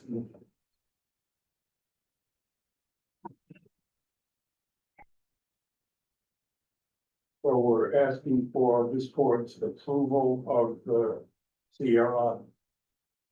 One of the other hanging pieces is we need a meeting of the Conservation Commission this week in order to have their certificate of vote to record on Monday. Are there questions? Bill? Yes, so one of my questions was the text of the CR, but you're saying this is coming up down from the state, this is their language. There's no deviation from what we said. Yeah, they're pretty inflexible, these things. You have to download their model CR and use that Word document and track changes and justify every change.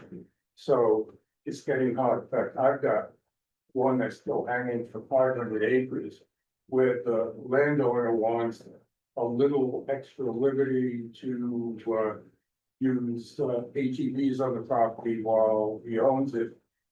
And the state hasn't approved that yet, so I've got a very large CR hanging on that decision. Okay, so for this particular conservation transaction.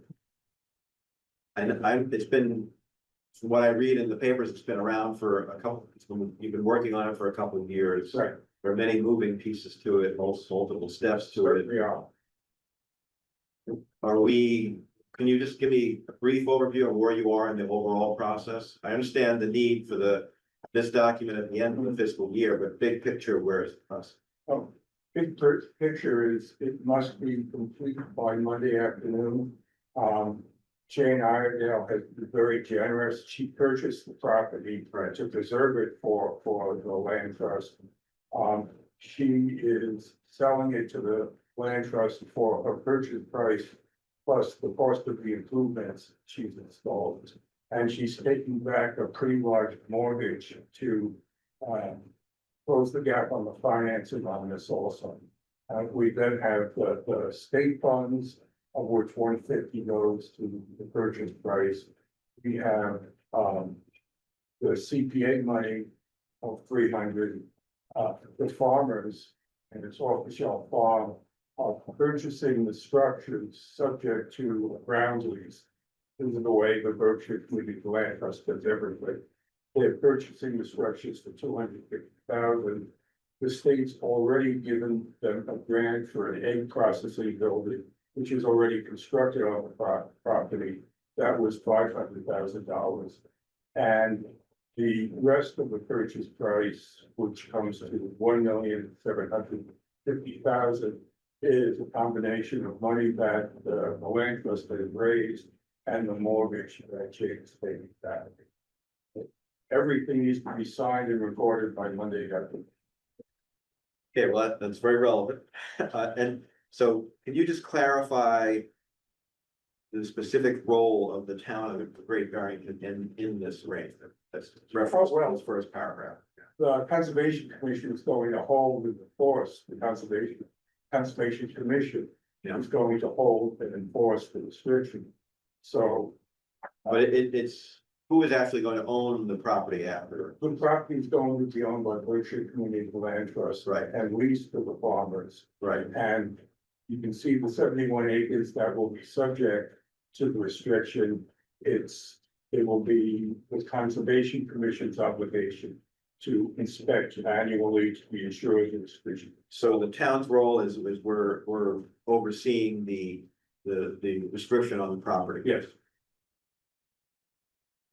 Anyone else? There a motion to approve the conservation restriction to be held by the Conservation Commission for 71.176 acres. The Berkshire Community Land Trust Inc. property at 200 North Plain Road. And to authorize the select chair to sign the document.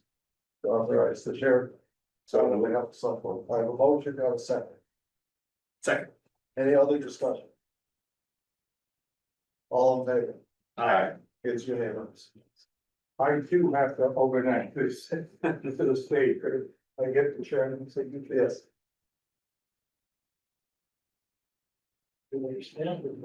All staff in the back of the office, like the package.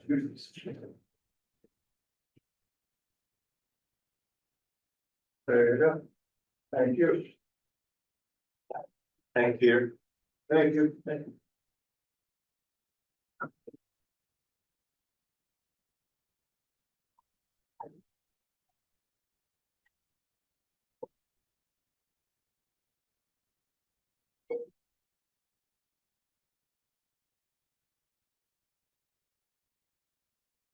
Next is confirm the rescission of an all alcoholic package or license currently held by Barrington Farms. Do you want to speak at all? You have a request?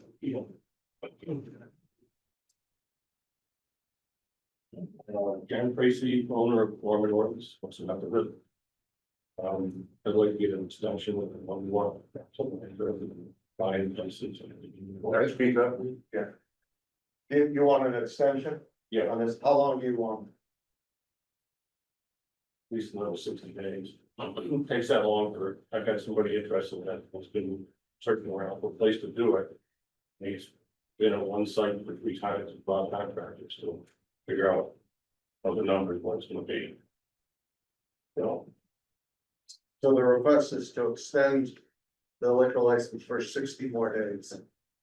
This extra from the, what was the original, was it 60 or 90? this has been, So far, we're at 180. we're at 180. When we do 90, so, you know how the ABC works, from very slow. So I guess I'll just state that I just, when this started, with the old town manager, I guess my understanding was that it was gonna be extended for 90 days after the closing. And then there might have been other conversations that I wasn't privy to at that time. To extend it for another 90 days after, which is fine, but unfortunately, at a certain point, I think we have to hold to deadlines. And especially with alcohol package store license. These have been rescinded before in Great Barrington, and I just think that these and other things, there just needs to be held to a deadline. I know this puts you in a difficult location and situation. I miss Gorman Norton's already, and I miss the sandwiches. But I think at a certain point, they have to hold. Well, part of my problem is I have inventory. Yeah. Which I can't sell unless I have a new location or sell the license. So I have a little take on this. What happened was the previous town manager had us vote on a 90-day extension with a possibility for another 90 days, which we did. That was the agreement back in December. I don't have a problem giving one last extension of 90 days, because I know this is complicated. But that's just my opinion. I think we just get one more extension. The store was here since 1928. 1911, so to me, another 90 days is not insurmountable. I wish they didn't have to ask, I'm sure they wish they didn't have to ask, but it's the way things are, so. Yeah, what's the purpose of the extension? I have somebody interested in buying the license and the inventory. Okay, can you make that clear to them that you're also on a deadline? Because I don't want after Derek said, yeah, I told them I at some point. Somebody needs to make a decision, they need to make that decision. They need to know that you have a deadline. You're up here, John, so to speak. Okay, but look, happens in the past. That would be a third. Gonna have to move, keep moving, not move. So if this extension goes through, the board needs to be clear that anytime anybody asks for an extension, they're just gonna keep giving it. I think it depends on the circumstance. And this circumstance is you know, they didn't close abruptly. You know, it wasn't an abruptly closing, it wasn't a situation of part of. You know, that's all, and I'm not trying to be the bad guy here, although apparently I might be, but it's, I think the decision we make here moves forward. No matter who the next person is, that whether they retire or close. We're talking anytime people want to hold on to their license, they can hold on to it for 3/4 of the year after it starts to us. We can only vote, we're voting tonight, we're not voting for another board. Where you think we're setting precedent, I don't think we are, and we're not setting a policy. And this is not a store that was here for 6 months or 3 years. I think to give them the opportunity to sell this license is important. I will say that I think there is a point, I agree with you, that it becomes too long, and I think another 90 days will be at that point. I understand the concern about not enforcing procedures and rules in this area, but is there any cost to the town providing the extension? I don't believe so. I'm kind of blind, I know what you're saying, but I agree with that. I think if we just say a 90-day extension with terms that this is the last that we can finish off. Well, I'm kind of in agreement as well, a little bit on the setting of precedent, because I don't know what we would use for an argument, if you will, just figuratively speaking. Because someone else came up and said, well, Northern has after 90 days. And you're telling me, no, it's not gonna be good. Maybe we need to incorporate something in our rules or whatever that says, after you've had X amount of time, that this would amount to 270 days. Over half a year. There is no policy for this. Unless we have a good reason, when someone comes up and says it, because you know it's gonna happen. You know that's gonna happen. But we need to have. Yeah, I don't know that. I don't know what it is, but we need to make it say, no longer 6 months, 270, only make it 108, this is that's the rule, just leave it at 8. Yeah, that's a possibility, that if we do this, we do it at 180. And none of these extensions is not 90 and 90, it's like 180 and that's it. Right. And make it clear, but I don't think we made it that clear. Yeah, we may not have, but we're trying to do that now. Yeah, exactly. Yeah. Do I have a motion? We want to make that motion? Sure, I make a motion to give a 90-day extension to John Tracy of Portland North. And can we add to that? And furthermore, just only allow 180-day extension and business. Yeah, that would be something bullshit that's not on the agenda over time. Okay. I worry about the legality of that. that's fine, I'll make it. So do I have a second? I'll second that. Okay, so I have a motion and a second to extend this for 90 more days. Any other discussion? All in favor? Aye. Opposed? It passes 4-1. Thank you. Okay.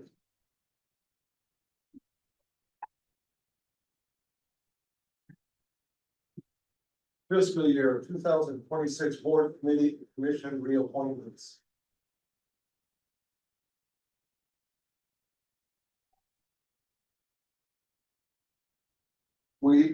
There is a three parts to this.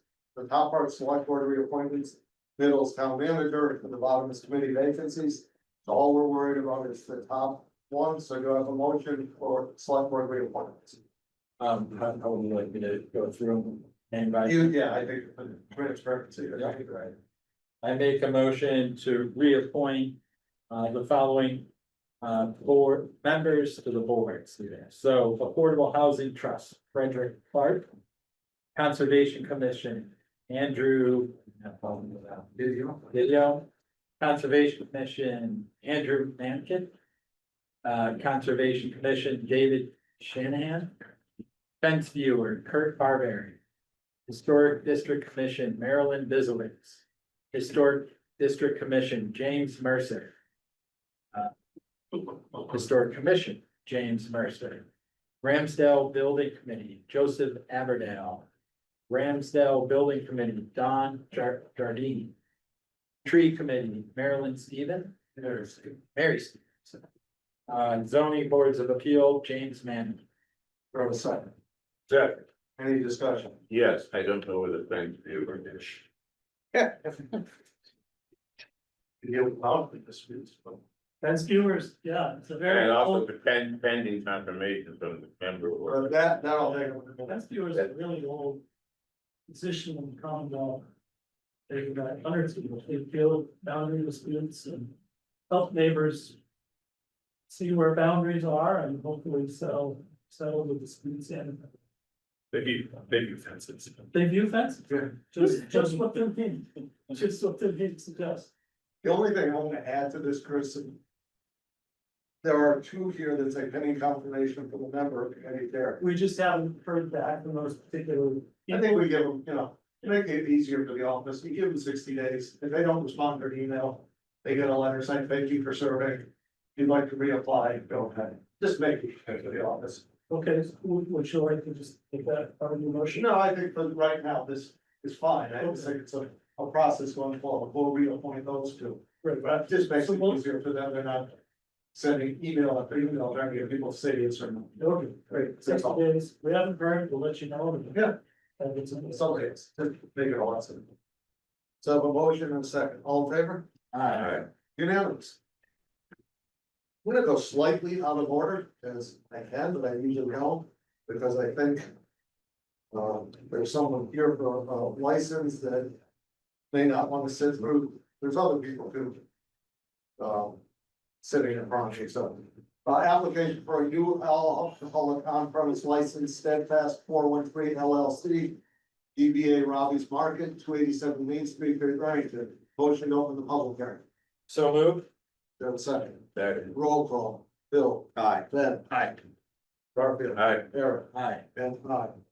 Do you want to just go up and just tell us your new project? Yeah, I'm Robbie Robles, owner of Robbie's in Great Barrington. And then we're applying for the pouring license so we can give you delicious beer and wine with delicious sandwiches. Perfect. Is there anyone to speak in favor or opposition?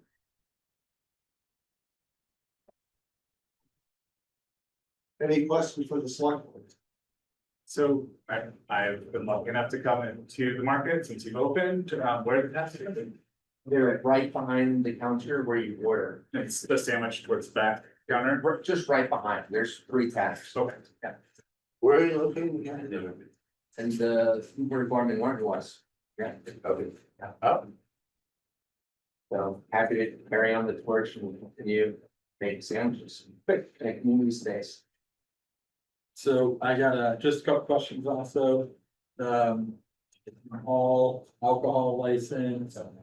I'm just trying to shuffle down to the seating layout here. So most of that, the food section all into the back and is that, what are the hours gonna be?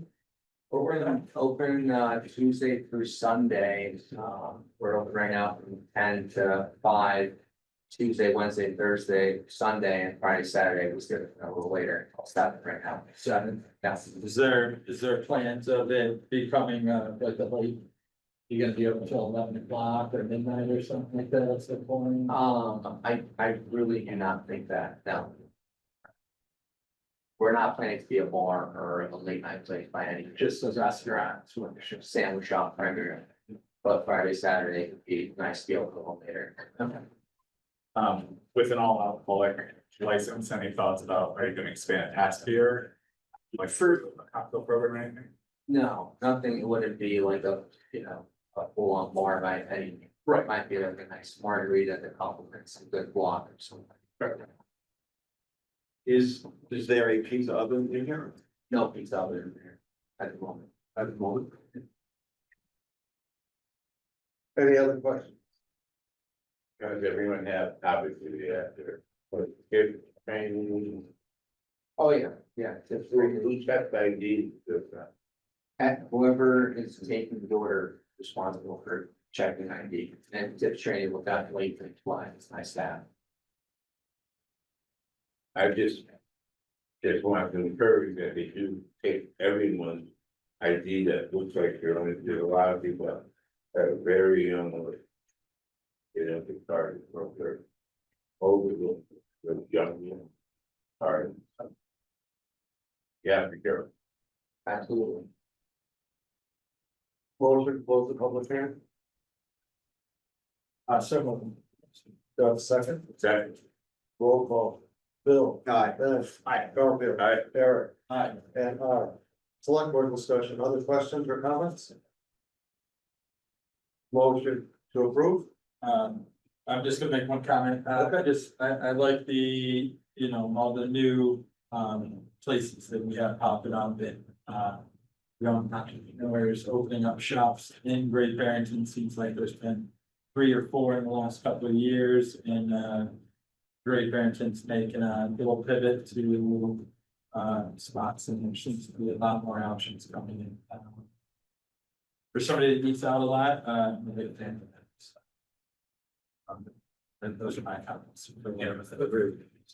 And I'm just really happy that this space especially is continuing on as a market place of the community can come together. Yeah, definitely.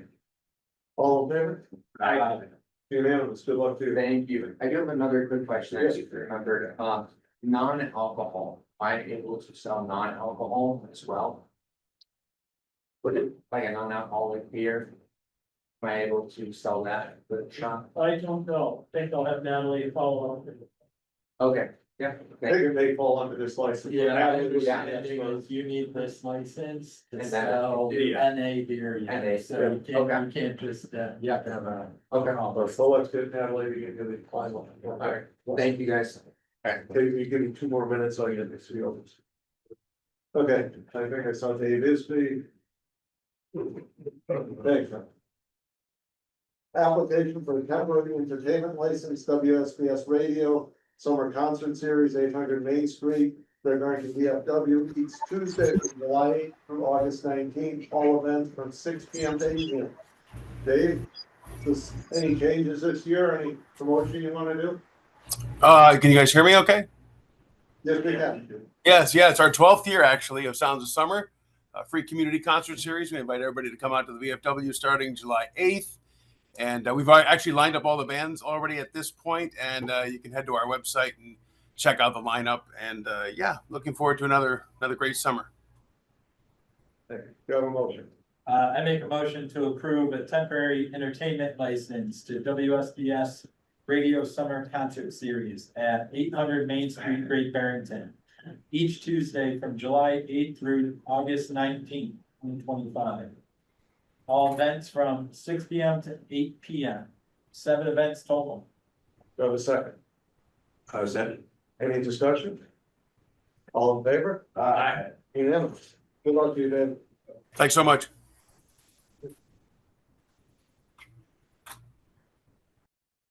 Next is a application for a temporary entertainment license, American Arts Marketing, Berkshire Arts Festival, 380 State Road, Great Barrington, Ski Butternut, July 4th, Friday, Saturday, July 5th, from 11 a.m. to 4 p.m., and Sunday, July 6th, from 1 p.m. to 3 p.m.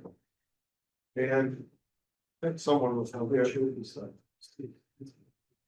unmute yourself, Richard, and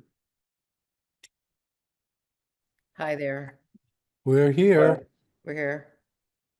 okay, just state your name for the record, please. Richard Rothbard. Joanna Rothbard. Thank you. Is there any changes from the previous years? Anything you want to promote? It's our 25th year. That's the biggest change.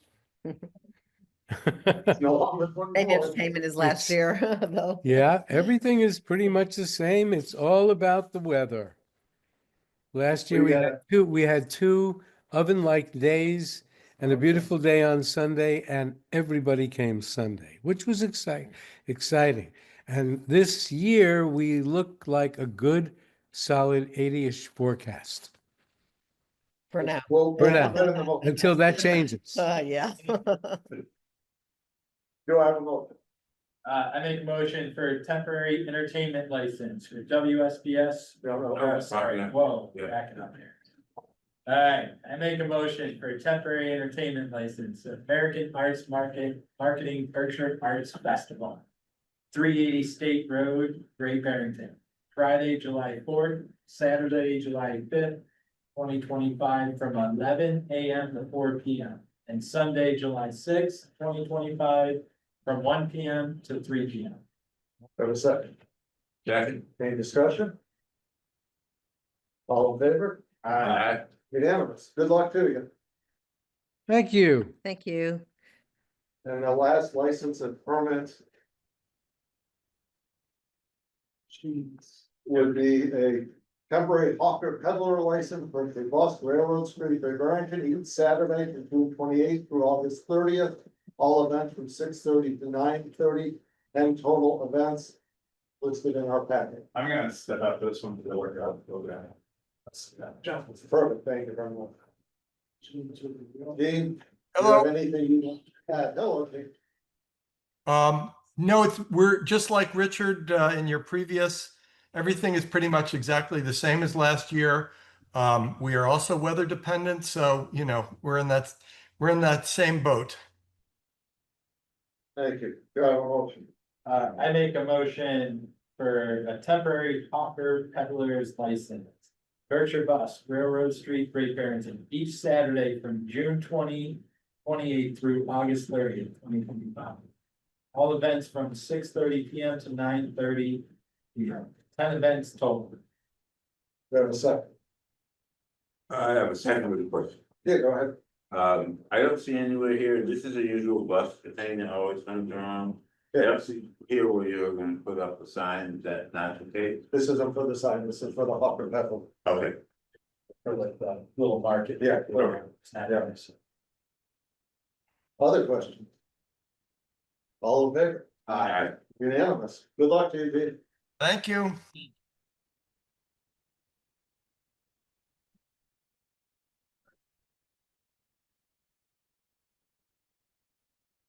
Oh.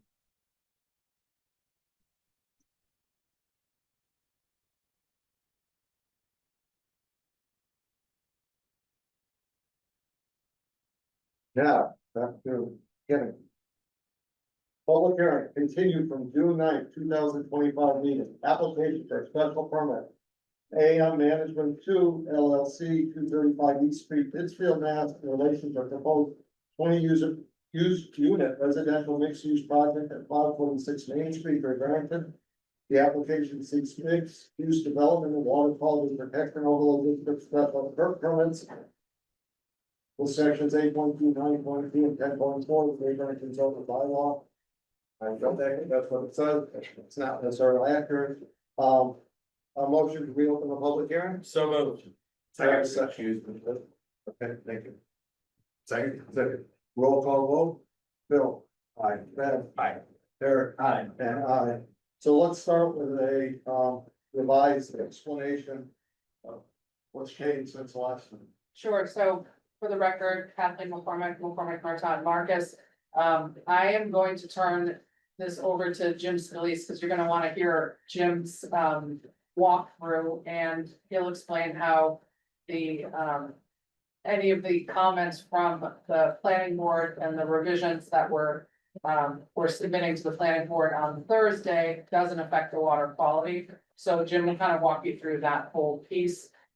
You'll see that there was we showed Jonathan Hankin wanted to see all 4 elevations, all sides of the building, so that was presented. There was some parking lot discussions, etc. So I'll let Jim walk you through that, and then we can answer any questions.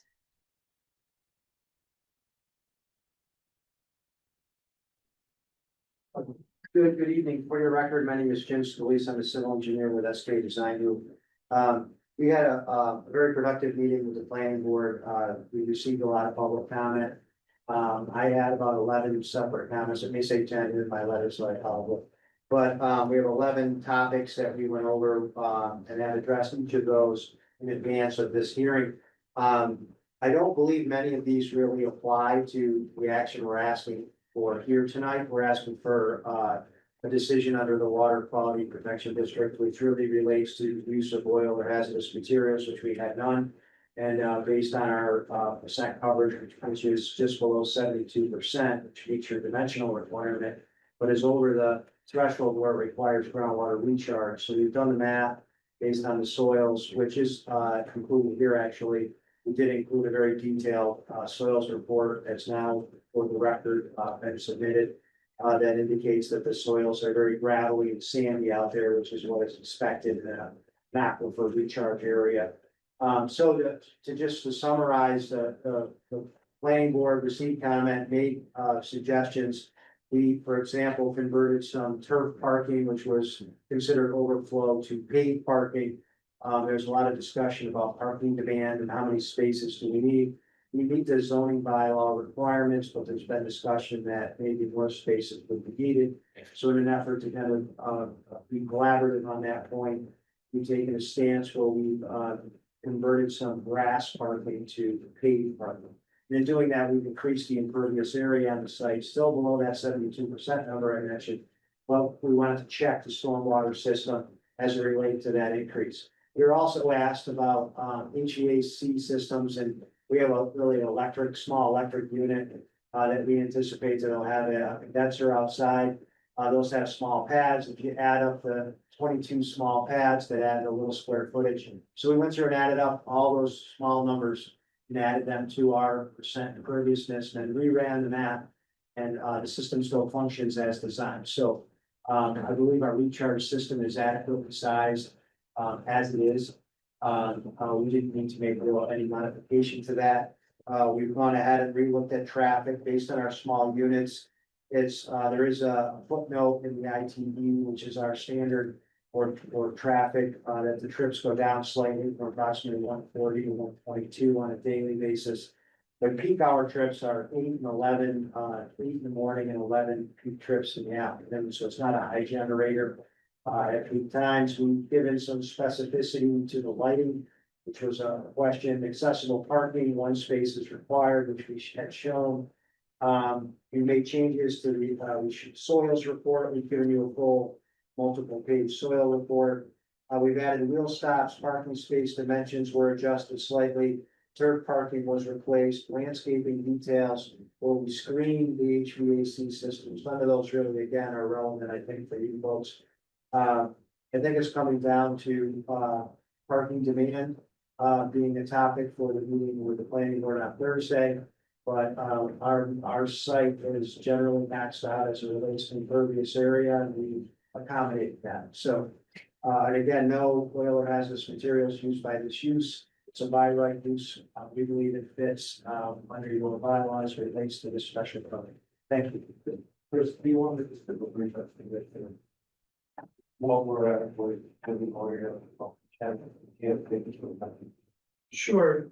The board members asked my opinion as to which aspects that have been under discussion in select board meeting, public hearing, and the planning board as well. Which aspects of the project the select board should consider as part of the discussion? And specifically, should the select board review with a very fine grain the traffic and parking issues? And by way of email this morning, I said this to the select board.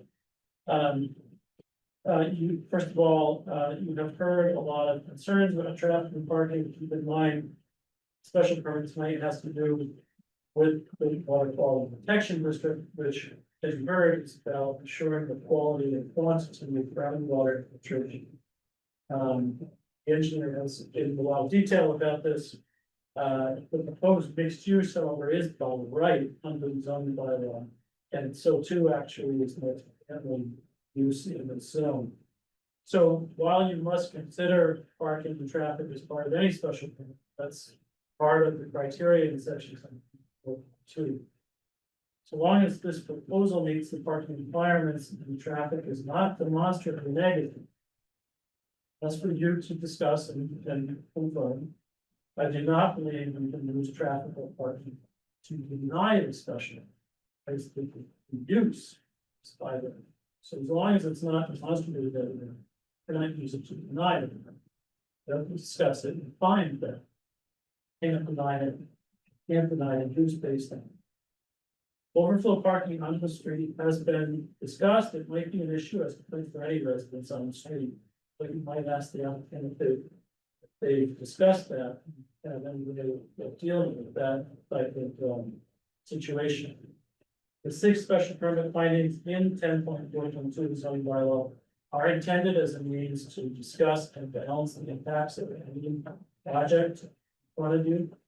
But again, unless the impacts of traffic are found to be so negative as to outweigh the other factors, then I think you see a form of traffic review of the plan. Should the planning board choose to do so in its site plan. I hope that helps guide them. I should certainly discuss it and make the findings. As you should to the situation. Thank you. I can give a little bit of information to the board. So we've been looking at parking as Mr. Scalise talked about. We came up with the way to make as much parking work on the site as possible, which led to the change to make those grass spots paved. In addition, my client is going to proactively do a few things. All leases are going to discuss parking and the availability of parking as he markets and leases out the property. Though that might not be a perfect solution, it's going to be very clear in the marketing of what the parking availability is for somebody coming in to rent one of the units. And he's been in discussion since actually the last select board meeting with neighbors who either have commercial uses that may not be full at the same time. We may have peak uses, people who have extra parking, and we've actually gotten some good feedback on some landowners about using overflow parking and giving that as an opportunity, whether it would be for the people to lease more spaces from them throughout the town in the walking area, or if it's a storm or something that may have extra impacts on the town, that we can have an agreement with some of those abutters. So we're not contracted yet, but there's been actually very successful conversations starting up about how to, I think everybody in town really wants to work as a community to do good things. And so a lot of these landowners were very open to this discussion, and we made a lot of headway since then. Thank you.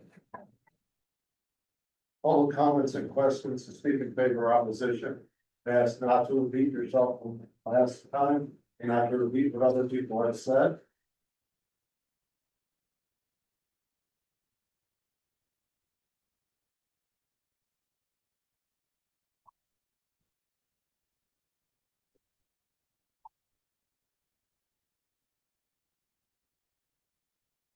Down 5 minutes, Hague Street.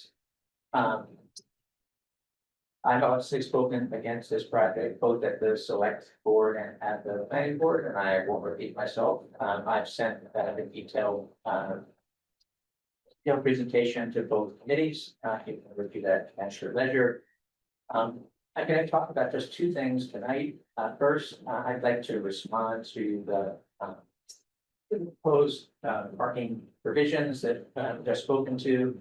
I really do appreciate that they are hearing what we're saying, but to people on the heavy street, I think that this is basically eyewash. One can argue that walkability or demographics may result in lower parking demand, but there's no meaningful support for that statement. It's expensive to live in Great Barrington. And if you want to move here and live in an apartment at market rate at $3,000 or $4,000 a month, you're going to have cars, and they're not going to fit on this property. The bylaws can be used as a reality dodge. The fact that the bylaws set a minimum amount of parking does not absolve the developer from actually evaluating what's required. the idea of more off-site parking is certainly a good idea. It would address at least the violation of Great Barrington's winter parking ban, which we have, and obviously is gonna be an issue. But it's not really going to address the street parking issues that we've already identified and talked about ad nauseum.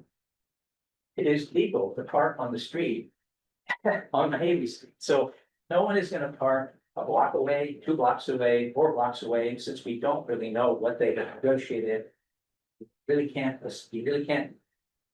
say that that's meaningful. No one's going to park, any distance away when they are perfectly legal. Parking right in front of the development, that's where they'll park. And this doesn't even begin to address visitor parking, maintenance parking, or move in, move out parking.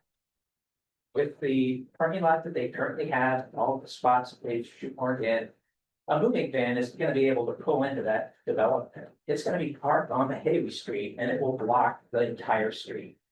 There simply is no way for it to pull into the driveway and not block the other parking spots. Limiting cars by trying to say something in the lease is also doesn't really make any sense. I think you can kind of hear that in what was said. You can't tell a tenant how many cars they can own. And there's really no way for you to know how many cars that they own. And if they choose to park 2 cars in the parking lot or 3 cars in the parking lot, how are you really gonna know? I doubt that the management is gonna have parking monitors walking the parking lot every day, trying to determine whether somebody has actually got 2 cars when they're only allowed 1. It's gonna be first come, first served, everybody else on the Havey Street between the stop sign at Route 7 and the driveway to the development. Havey Street is simply too narrow to take that kind of volume street parking. It is a public safety hazard. And I just don't think that it can be ignored, can't be ignored. I think the only other point to make is really speaking directly to what was just said here. The bylaws specifically state that granting any special permit, regardless of what the special permit is for, requires that those 6 items in 10.4 be addressed. It doesn't say, those aren't guidelines. Those 6 have to be addressed. Other things might be addressed as well, but those 6 have to be addressed. The proposal will say that those 6 have been addressed, but the community has clearly indicated that it has not been addressed. Parking is simply the most dangerous of them, but there are other issues also. It is the responsibility of the select board to look at those 6 items, weigh all the pluses and minuses, and to issue a document that states what your analysis is, and that is supposed to be done according to the bylaws before the permit is issued. So, we can look for ways to give them passing the special permit. I have no argument with their treatment. But the bottom line is, what we have here is a development that is grotesquely wrong sized. If you look at the conditions that you would have to meet to avoid parking problems on the street, you simply can't fit this development on the lot. And so issuing the special permit simply allows us to move that much farther down the road when you have a development that is simply not viable. That's my position. Next is the Pilates space. State your name and address, please.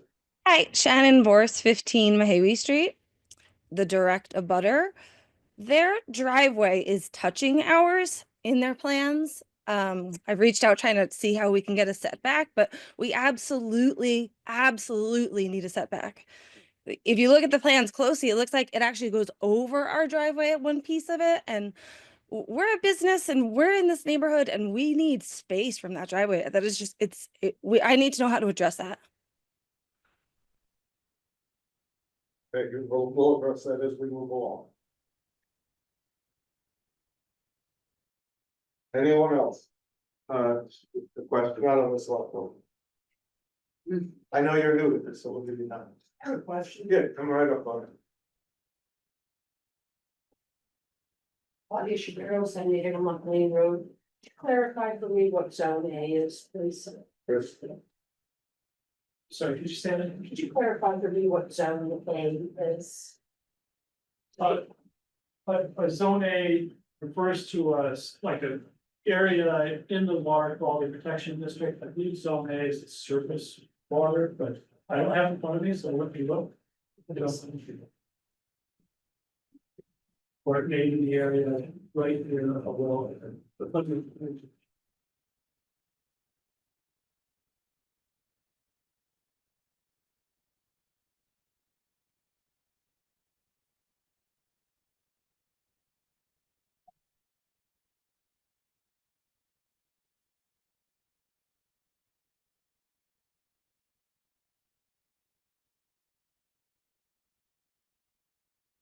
Zone A, also sometimes called zone 1 or inner zone, the 100 to 400 foot radius around public water system well or well field. So imagine a water system that's fed by a drinking water well. Is a 400 foot protective radius around the well. So can you Zone 2 is like an aquifer recharge zone. Or water district. Zone 2 is classified as zone B. No, zone 2 is just zone 2. So what is zone B? Yeah, I think is a protective area around the surface water source like Long Pond. Yeah, I will check that as well.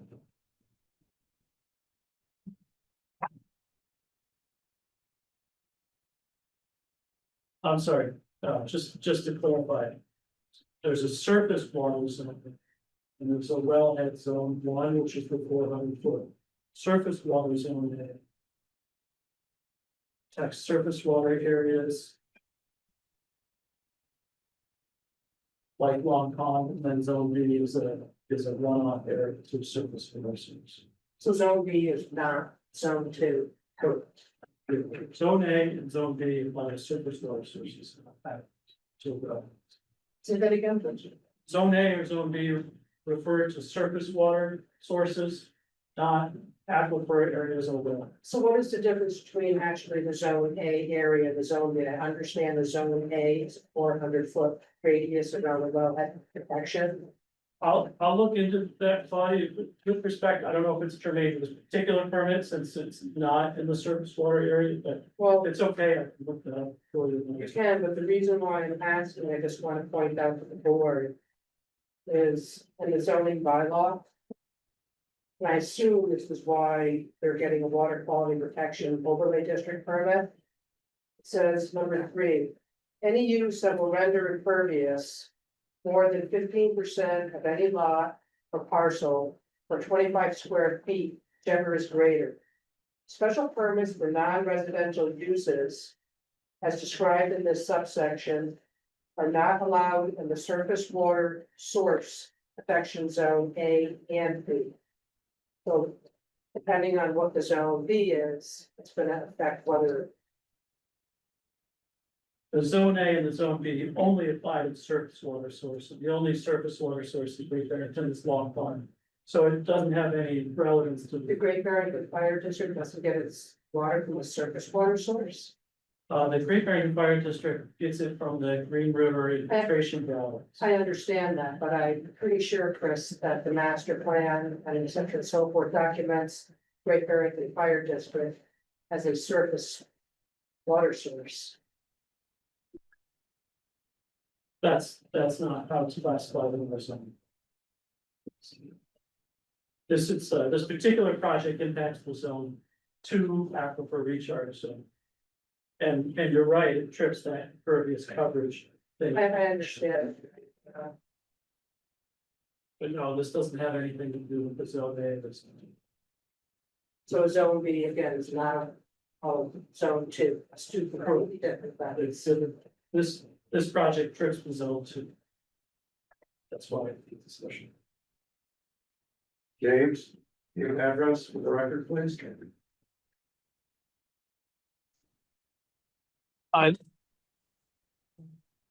James Garzone, 84 North Plain. Not sure if you can hear me. Oh, sorry. Yes, There's a truck coming by. I'm not.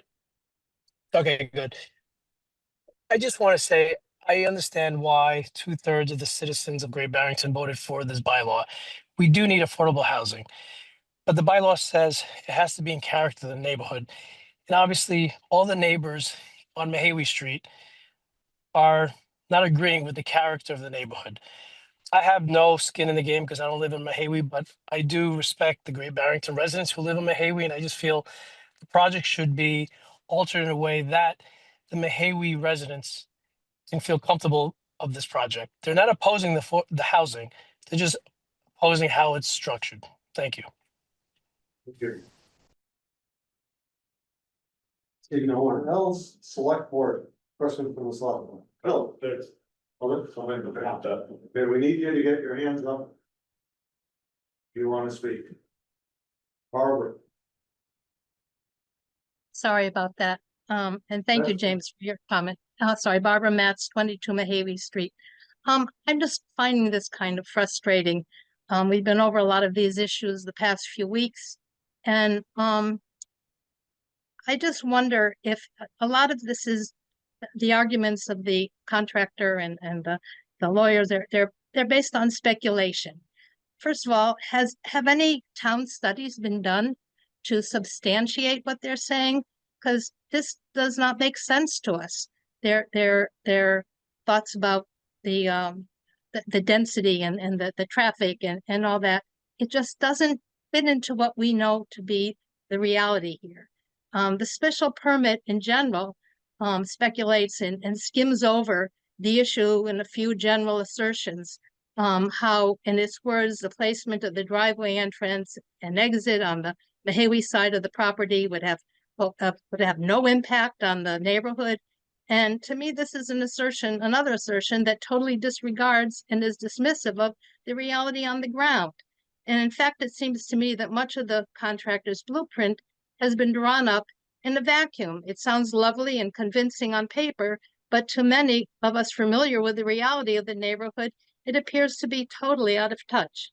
As many of us have discussed over the past few weeks, not only is this has presented totally out of proportion, this blueprint totally out of proportion to the existing structures, but it also endangers the dangers that it would create are also out of proportion to the surrounding neighborhood and to not only our residents that are already here, but to the residents who would be moving into that complex. So I just really hope that you'll consider some of our points and put in proportion to their speculations what really has been the reality here over the years. Thank you. Anyone else? No, bigger say, no.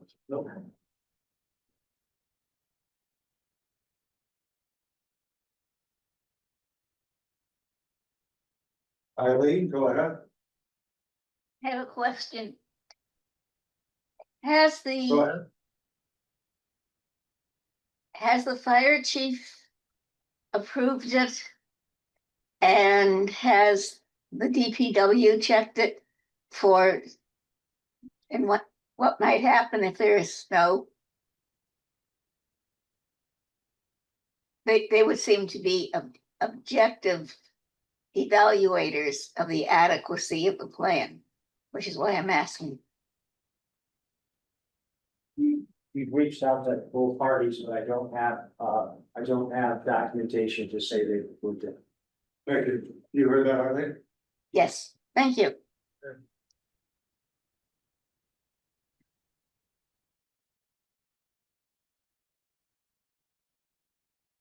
Okay, Bill, go ahead. Go ahead.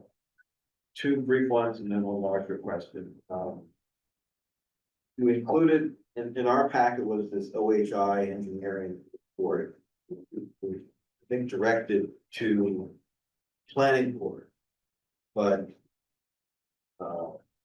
does this report have relevance to the water quality district issue that's in front of the select board?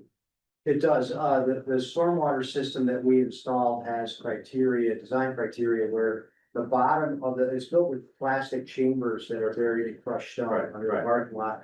And the bottom of that system, the interface between the crushed stone, which is under those plastic units to the water table needs to be at least 2 feet. And if you're familiar with soil borings, but there's no groundwater found here at depths of 15 feet. So there's really two important criteria. One is the material have high permeability, because this thing is part of the stormwater analysis is that there's some infiltration. And it is a type A soil, which means it's sandy. And that's what these borings all consistently say. I believe there's 7 soil borings.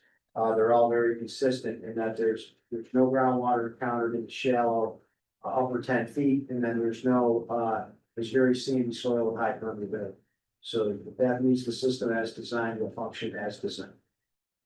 Indeed, the OHI report doesn't seem to be stating that explicitly. Is that your? That's my professional opinion, Chris. And the report was prepared back in 2019 for, at that point, another individual who was working on this property. That's right. So I guess presumably you have an authorization to use this report if you're. Yeah, the owner has purchased all the materials, is my understanding. And I'll say this, presumably the soil conditions haven't changed. The geology doesn't change very often. All right, okay, and then on the offsite parking, I know the reference that you made in the update in our package today about, as your attorney has mentioned, that you in the process of negotiating offsite parking options. On the block, I certainly, big picture, I agree that that's a potential improvement given the number of commercial lots in the area, but I don't think this is gonna be a matter for the select board, but are you envisioning some type of committed arrangement, perhaps with a planning board or DPW, where you would get to a certain, you would negotiate a certain modification to your plan, which would provide for a specific number of additional parking spaces that would be available to residents? In other words, I'm saying you had these initial conversations with, the commercial properties on the block. What process are you envisioning for that? I believe our next step is to go to the planning board on Thursday and have a conversation about parking. How that plays out, I can't speak to directly. I can tell you on other projects, shared parking has been very successful. So I don't have any reservations about the concept. I think the way to consider parking in this case is there's certainly a baseline parking demand of at least 1 parking space per unit. There's no debate on that. How the rest of it breaks out, I think things, the Urban Land Institute, which is kind of a think tank on parking, it's kind of a go-to document that I would refer to as it relates to parking demand. These factors, real quick, all these factors play in. So I think there'll be a fruitful discussion, but ultimately, yes, and there'll be a number. No, I understand your point there, and I wasn't even really going there. It's just more that if you, this is obviously a point of concern. So if you're going to try to initiate conversations with some other properties on the block to get additional access for additional parking,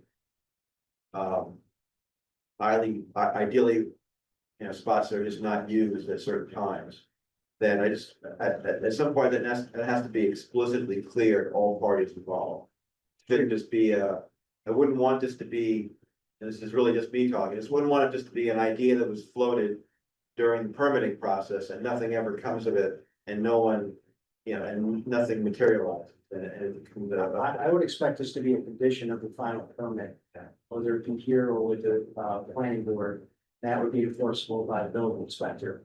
It's our intent, and we're not gonna have a meter made out there. Right. But it's our intent to have sticker parking as part of a lease agreement with our tenants, that they get 1 space per unit. And other parking will have to be off-site. Now, will there be an occasional guest that parks on the street? Very likely. Is parking allowed on that street? Yes. The parking demand, if you look at it for a development this size for guests, is 4 spaces, 3 spaces. I don't believe that's burdensome. It's change. this, a project of this type in a neighborhood, a mixed-use neighborhood is gonna have change. I'm not here to tell you otherwise. I'm just telling you that the change isn't congestion, which is what it says in your bylaws, criteria as it relates to traffic. I'm suggesting that the planning concept, now, the specifics are always difficult, but from a planning concept, using underutilized parking spaces in the vicinity of the development is very good planning. And that's kind of what this is pushing, frankly, with your bylaws. It's a very progressive bylaw. It's looking to do things a little differently than maybe they've been done. But it's honestly what we were taught in college and what we were supposed to be striving for. So are you saying that each tenant will have an assigned parking space? Yes. So therefore, someone's not gonna only have to park in the road if they have one car and one apartment. If they park in the road, then someone's violating the lease. It's my opinion.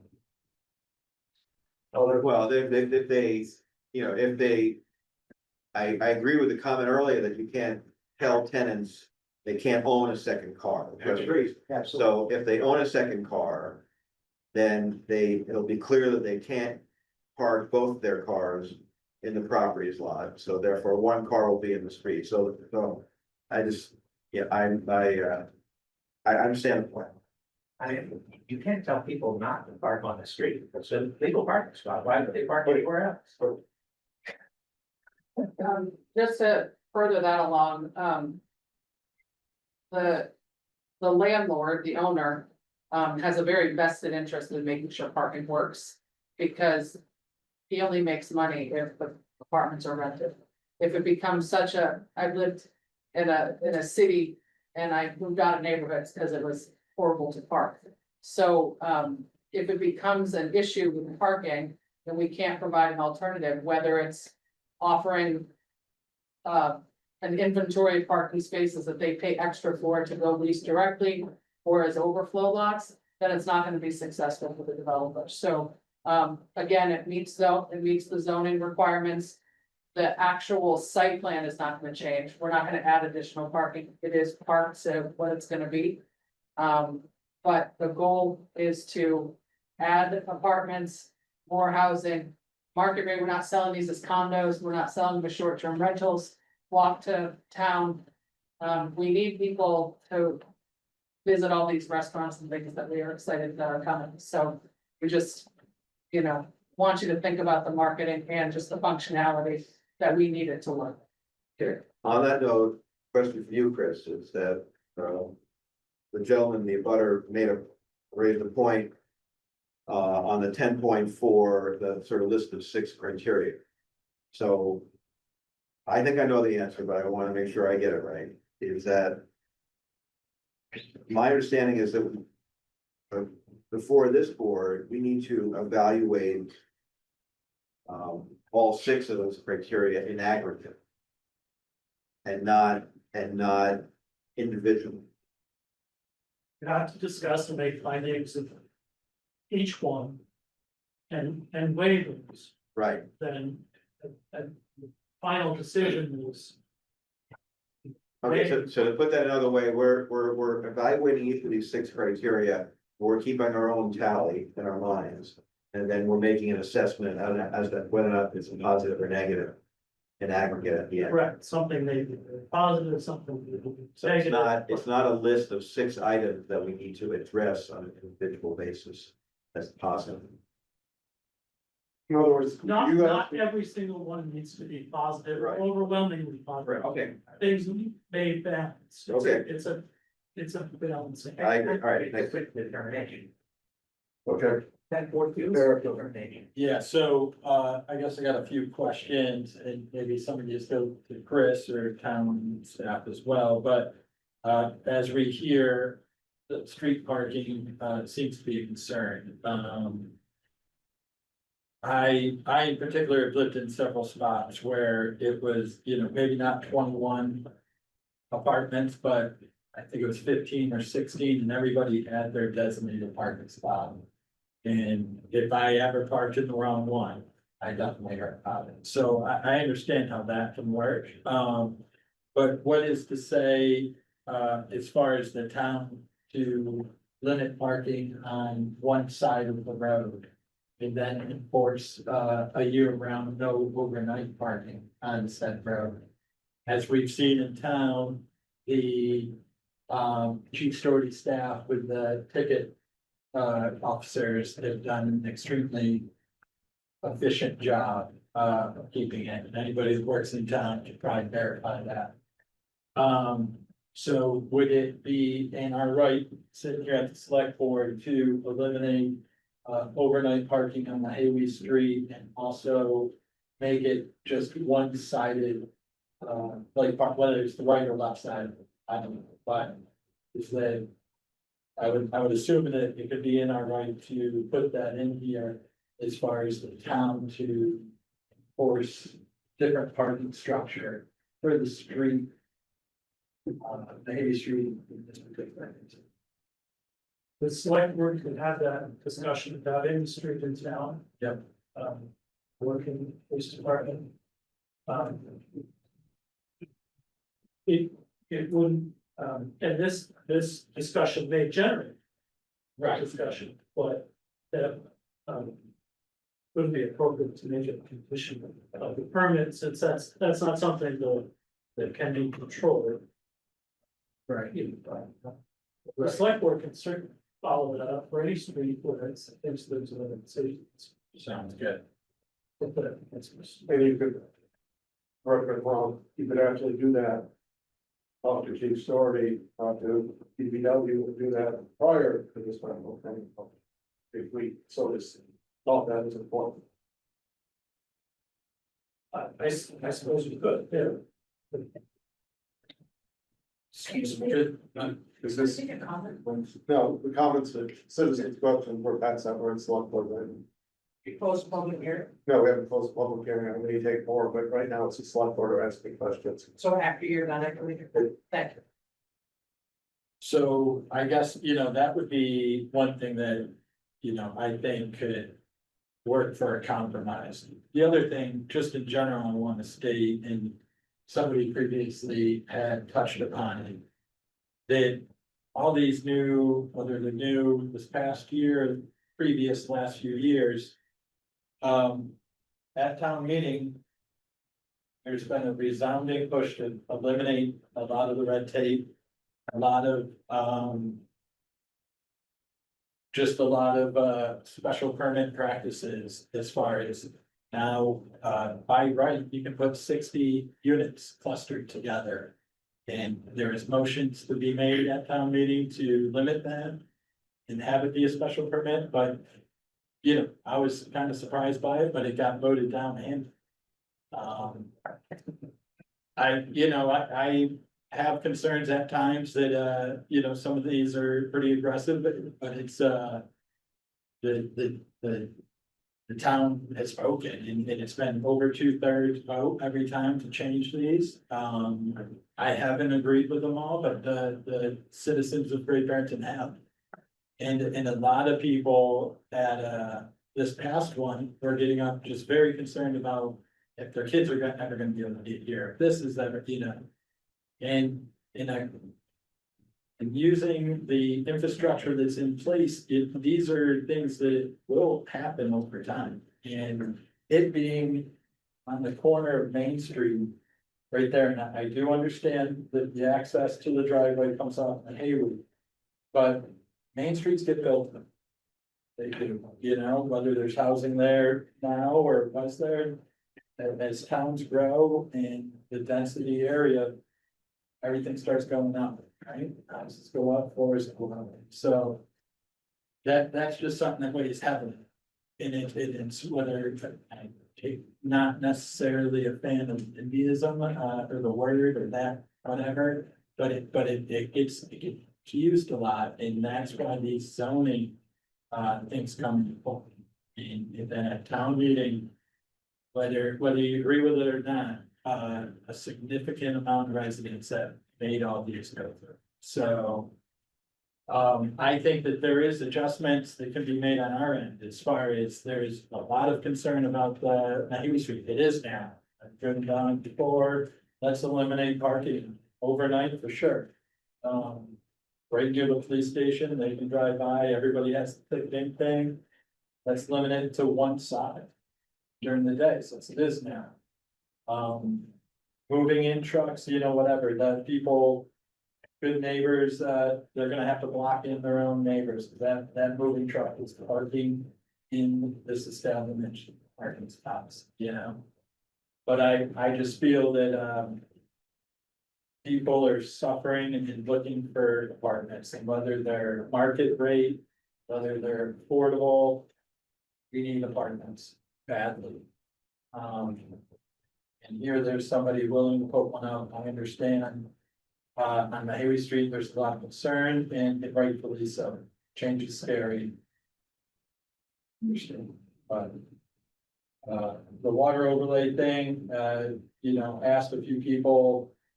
I have personally about the system there, and several people agree that it seems to be well overbuilt for the situation. And that is our main focus. I do hear everybody on Mahawi Street. I do want to help their concerns. And I think we can achieve that with the help of the DP, Joe Averdale and his crew, and Chief Story parking manager.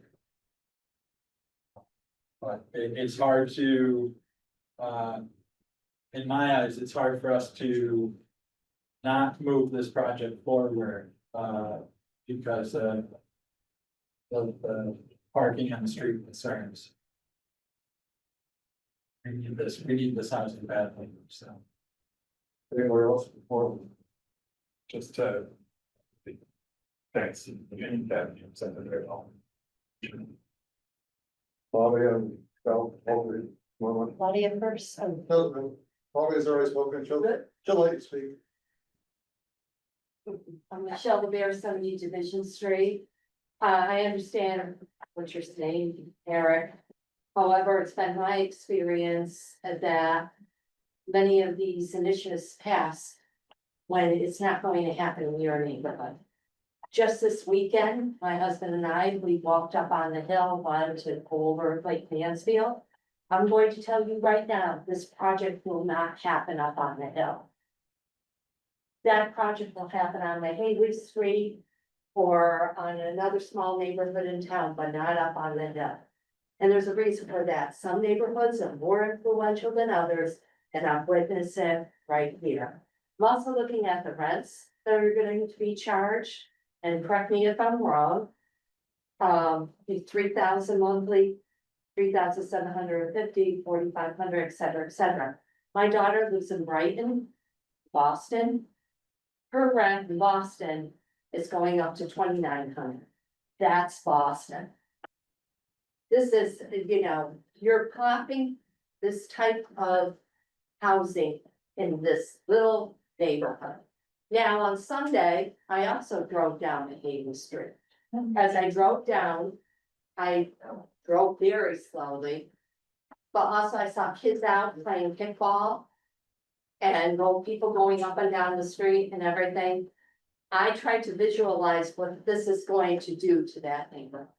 And Eric, with all due respect, there are neighborhoods in Great Barrington that will not be faced with something like this. And as a neighborhood that's been beat up and destroyed, I'm going to speak out about it. Thank you. Claudia Shapiro, 78 Airmont Plain Road. So I pointed out at the planning board meeting, the proposal is for 22 apartments. I should say it has 22 parking spaces. Has 10 one-bedroom apartments, 12 two-bedroom apartments. Two-bedroom apartment could be a wife, husband, whatever it is, and a child. Could easily require more than one car. It's also an office. Nobody knows what's gonna be in that office, how many people are gonna be coming and going, how many people are gonna work in that office. So that's more cars. It just seems like an awful lot of cars for 22 parking spaces. There was also a contractor at the planning board meeting who pointed out that there's one handicap space. We pointed out that an office alone needs one handicap space, insinuating that perhaps the project needed more than one handicap space. Thank you. We can continue this at least one more meeting is all we want. So, what's the, I'd like to hear more definitive plans about what they're discussing in the select, what they're planning more department, so. Yeah. Well, where we left off last meeting, as I understand it, that we have a preference to having the planning board conclude its process before we put it ours. Right, am I remembering that correctly? Yeah, I think so. All right, so I don't see a reason to change that. So, John, what's your, 14th or 28th? Oh, you weren't gonna ask me my No. preference on if we should No, no, no, continue? I have a feeling I know that, so I'm willing not to ask questions that I don't want to hear the answer. Well, I would love to say the 14th. Was that what you asked? Yeah. Was that the first one that you asked? Yes. Yes, I think I have something else that night, so that would be my preference. So you do want, Yeah, I mean, I have two things in front of. oh, for this one. So you have a preference for the So, 14th? Yes, I thought 14th you were would be trying to great. get out of something. No. 14th would be great. Just well, quick mention to that, I'm gonna be out of town that week, and I won't have work votes. Never mind that I asked. Okay, Sorry. so can I give the play on why I think you should vote? You at least listen to my Oh, listen. position. I feel like when we were here last time, it wasn't that you wanted the planning board to necessarily decide and come to their final finding. They hadn't seen the revision, so we came to you beforehand. It's very common that the special permit granting authority issues the special permit before the site plan gives the final site plan approval. I believe in Chris, tell me if I'm wrong, I believe there was a recommendation from the planning board to this board. At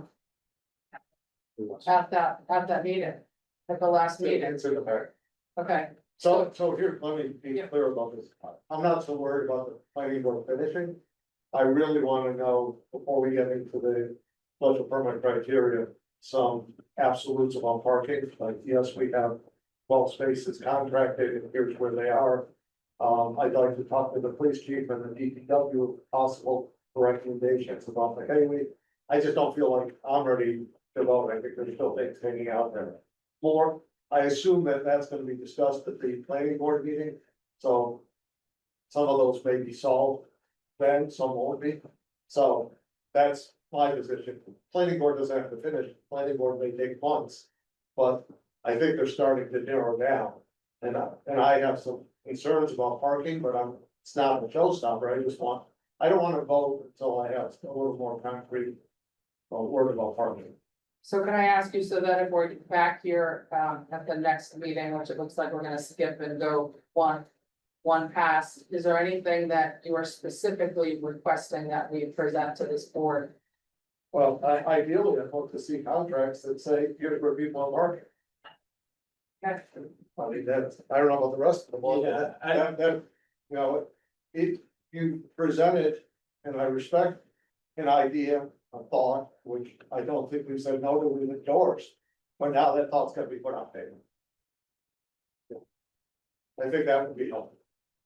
Yeah, I'm not sure it's possible. a lot of zoning and permitting takes a while to get those agreements in place, and we've done a lot of projects that there's been a some sort of suggestion or a condition to put those in place. I mean, we haven't even put a shovel into the ground, so. I understand, You that. know, we could come back, Kate, and say, this is approved, there's not like wrong.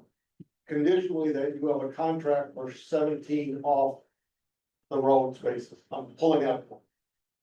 So, it doesn't have to be done, but eventually, before you get certificate of occupancy, you have to have that.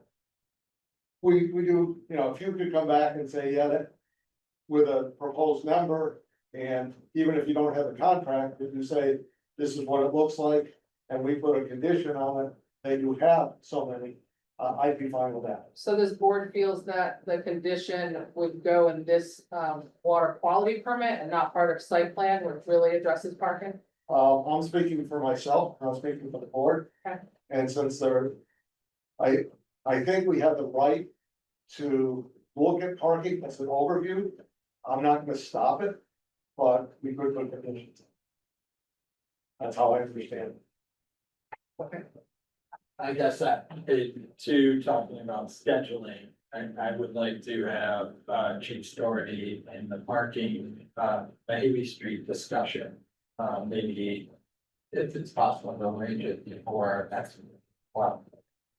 Sorry, can you say that again? If we could have, a discussion on parking on Mahavy Street before we meet back with Kate and her team, maybe. And if Ben's not there for parking, you could watch that. Yeah. Yeah, so that would be possible. I just want the board to.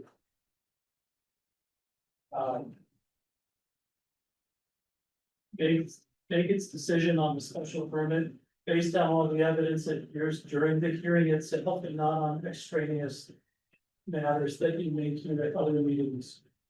So if there's evidence you need for this proceedings, it must be within this proceedings. And to kind of follow what, where Chris is going with this, I think from your role as a select board member to talk about, to DPW, the police, the fire regarding any concerns that they have is an honorable conversation. But whether it happens tonight or a month after we have full occupancy, I don't think it connects to what our requirement is, because I don't think this board has the right to say as a condition, you cannot park on street to our, No, it's not part of your condition, you're absolutely right. Correct. Just to make that So- clear, we could take any street in town and do it tomorrow, if we have a meeting hosted, but it's not part of this permit, correct? correct, and I've heard, forgetting the fact that there is gonna be apartments there, that you've heard from residents that said it's already, there is they have concerns, so it's something that I think you guys should follow through on, but, But the only reason, and I won't speak for Eric, but I think we'd like to speak to the chief story that have the DPW is to make sure that they don't have reasons separate from your permit, that like they say to us, well, that just can't be done because of this. Or Chief Turner says, parking on one side is much better, I prefer that. So I think that would be the reason to talk to at any point. I think this issue has been brought up and now it's parallel discussion that Mahavy Street is narrow, it's problematic. Nothing to do with your permit, it's been brought up as part of your permit, and we should at least look into it at some point. yeah, I agree that it's something that needs to be looked into, so. I just would like to move this along as expeditiously as possible. Because there's not much more to present. No, and I understand that, and I would anticipate, no promises, that we would vote in the next year.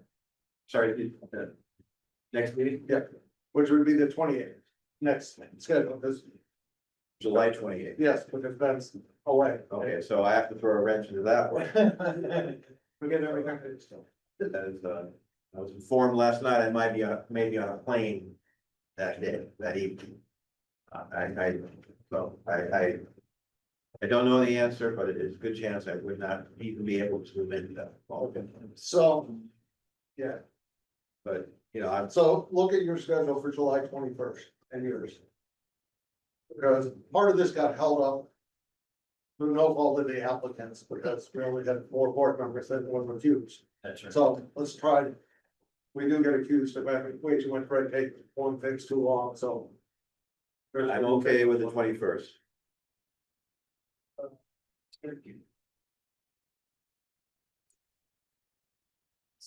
Good work. Are you here? I'll make it. Okay, 21st. Yeah, let's look at that, that's fine. We want to do it sooner. 8, 9, or 10. Of July, sorry. Just not consent. Nothing, 8 or 9 of July.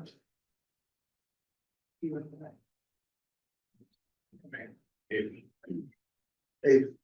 better than I, no, you can't really. I don't wanna be, I would like to do it as quick as possible, however. If we're gonna bring anything new to this, you're looking for agreements with people. Well, I'm looking for. Or some sort of commitments that we Yeah, can discuss. Yeah, so how about the week of the 14th, would that be better, or would you rather us stay like the 21st? Are you, is it just the 14th that you're missing, or is it the whole week? Okay, so that, I do not wanna proceed without Mr. Elliott. So the 21st. Let's go back to the 21st. 21st it is. Okay, so, but that might be, Mr. No. You're, sorry. I'm here. Yeah. You're here on the 21st? I thought that was your one day. 21st, we're Doing Oh. it in between. yeah, Oh, the 28th is what doesn't work. Yeah. okay, great. That works.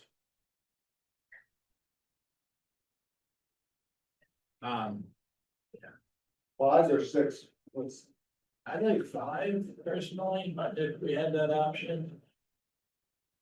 That's all right with everybody. I'm doing whatever, anybody says, Bill. That's all, yeah, that's fine. I'm fine with it, applicants. Fine, 5 PM on the 21st. Okay, do I have a motion to continue the special permit application to July 21st at 5 PM at Town Hall? So moved. Second. Second. Roll call. Bill. Aye. Ben. Aye. Eric. Aye. And I. Thank you. Thank you. Thank you. Thank you very much.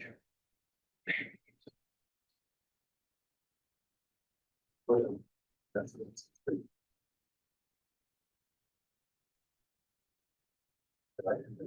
Okay. That's it.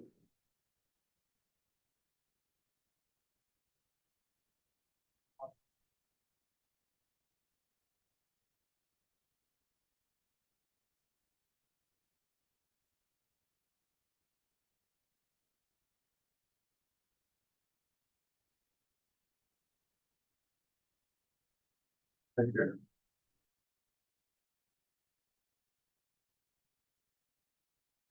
Okay, citizen speak times. John, I assume that's why you're here.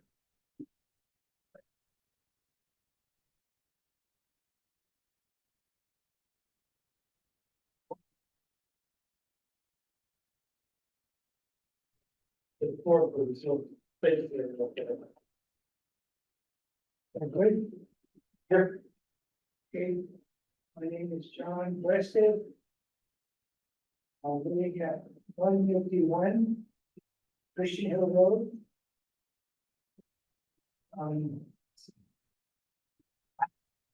I guess I have an agenda item I want to suggest for a future meeting, Selectboard, but before I say what it is, I have 2 requests for you. One is that if any of you speaks to me, you speak a little more clearly and loudly than any of you did the last time I was here, which was January 14, 2019, so 6 years ago. We're gonna turn off the air conditioner, so it's, we're having trouble hearing you, so we're gonna turn off the air conditioner. I couldn't figure out. Don't want to be the cause of that. No, well, we're not gonna be here that much longer, so it's okay. So, since January 2019, there's been a complete turnover of the 4 positions to my right of Steve Bannon. So I know your names. Not spoken in person with any of you, except Ben Elliott out of Citizens, when you were running the board. And Garfield I've spoken with before. The second request you may think is uncalled for. And I don't mean to speak it in a condescending way. But the last time I was here to speak, to propose an agenda item, January 2019, the select board violated its own rules of order and tried to engage me in a substantial discussion of the topic I was suggesting for an agenda item. I've got a copy of the rules of order right We here. won't be doing that tonight. What? I promise you, we won't be doing that tonight. Well, the water's under the bridge, but I wish you and the previous vice chairman hadn't done that. So it's the same subject, but has more urgency. And that is, as you, I hope you all know, but probably Steve knows, that in your bylaws and policies and procedures, in the record of the town meeting of May 1st, 2017, Article 25 was passed by unanimous voice vote. It was called the Great Barrington Trust Policy.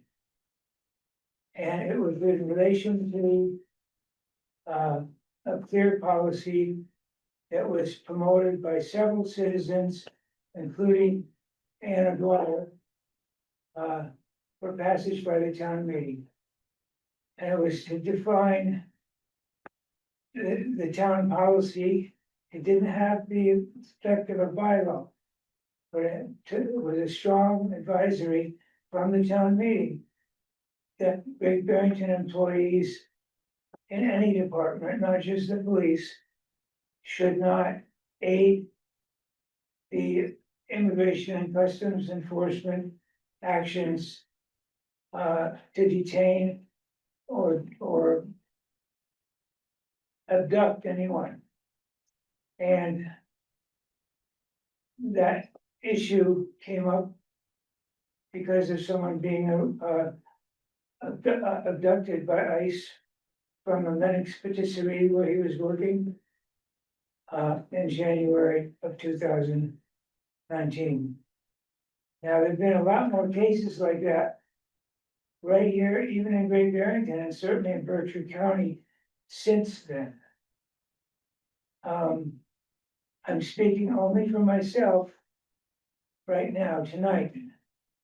But the interpretation of Article 25 is laid by that article in the lap of your select board.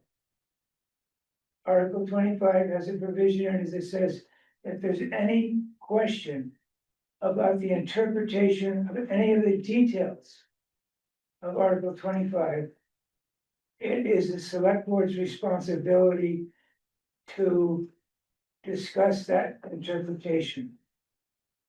So that's my suggestion, to put this on the agenda of one of your meetings as soon as possible.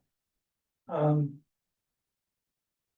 know from reading in the newspaper and online on the Berkshire Edge that there's a lot of confusion in the community, even among some people who follow town business fairly closely, about the what are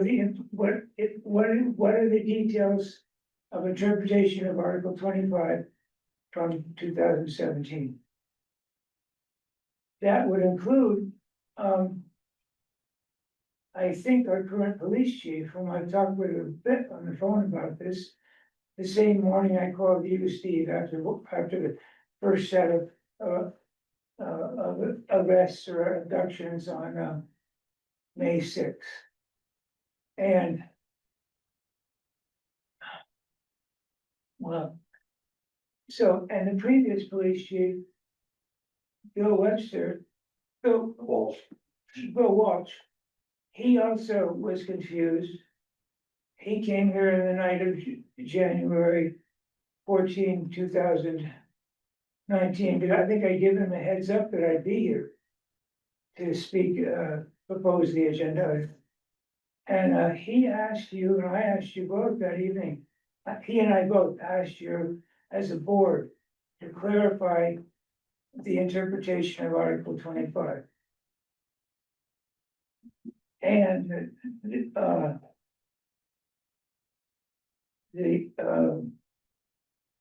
your policies and procedures say, have an item number 12, number 12.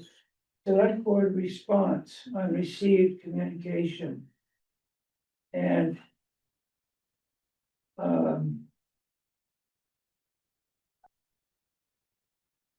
and 12, there's 12A routine matters. Which can be, if it can be routinely handled by staff, they don't need to be the subject of an agenda item at one of your meetings. But 12B, non-routine matters, says should the matter be a non-routine administrative matter, the chair and town manager shall arrange for the matter to be included on the agenda of the earliest, most convenient select board meeting. So that's my request to you. Thank you, John. Anyone else for citizen speak? James? And then Michelle, okay. Good evening, James Barzone, 84 North Plain Road. I apologize for extending your evening, but it's going to be a long one. First, I appreciate the developer coming in and trying to develop this property. We absolutely need the housing, no doubt. I just wish the developer could change it, specifically changing the entrance to the driveway on Main Street instead of Mahawi, and making sure that the adjustments make the Mahawi residents happy, number one. Number two, Eric, I agree with you during the town meeting that perhaps the bylaws should have had the select board approve these things, because we see this problem right now happening. In the future, the planning board will have the authority and the select board won't. And 2/3 of the town voted for this bylaw because we all understand we need housing. No doubt, no question. But the town would not have voted if we knew the situation was going to happen to the Mahawi residents, or it could happen to other residents on Main Street, right? I agree with you. Main Street is going to get developed, but it has to develop in a way that we all agree, especially the residents who live in that area. You know, I don't live there, you don't live there, the Hill doesn't live there, but the Mahawi residents do. 3, going back to the school, that presentation didn't leave me with any great feeling. We are going to drive out residents from this community because we're not going to afford the substantial increase in real estate. So what's going to happen? Home prices are going to continue to increase. That's the fact. They're not going to go down to what it was pre-COVID. So housing prices are going to increase. Who's going to afford these houses that are going to go for sale? Because the residents that currently live there are not going to pay for the taxes that the school is going to require. School, TCB, bridges, the water, our taxes are more than New York or Boston. We live in Great Barrington, the Berkshires, and we're paying the same amount of taxes that we're paying in Boston and New York. That is insane and not sustainable. Who's going to afford these houses? The people from Boston and New Yorkers who are buying it for second homeowners who don't have children, who is not going to put children in our schools. So what's going to happen? We're going to pay more per pupil expense, right?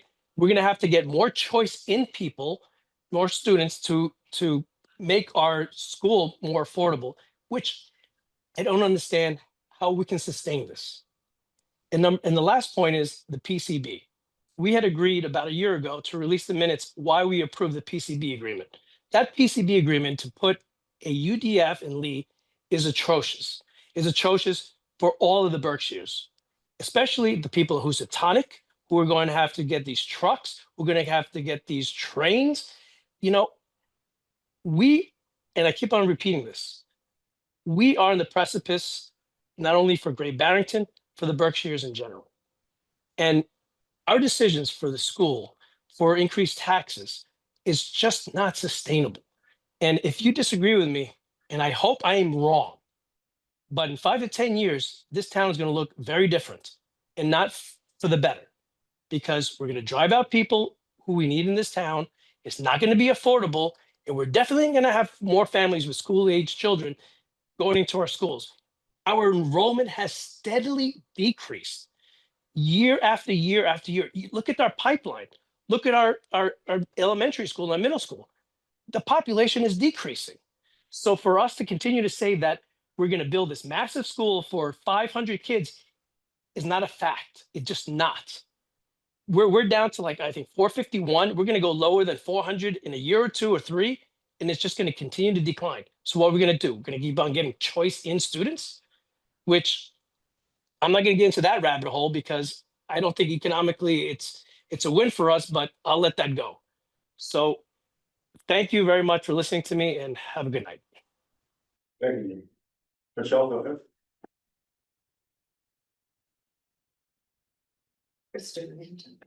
Yeah.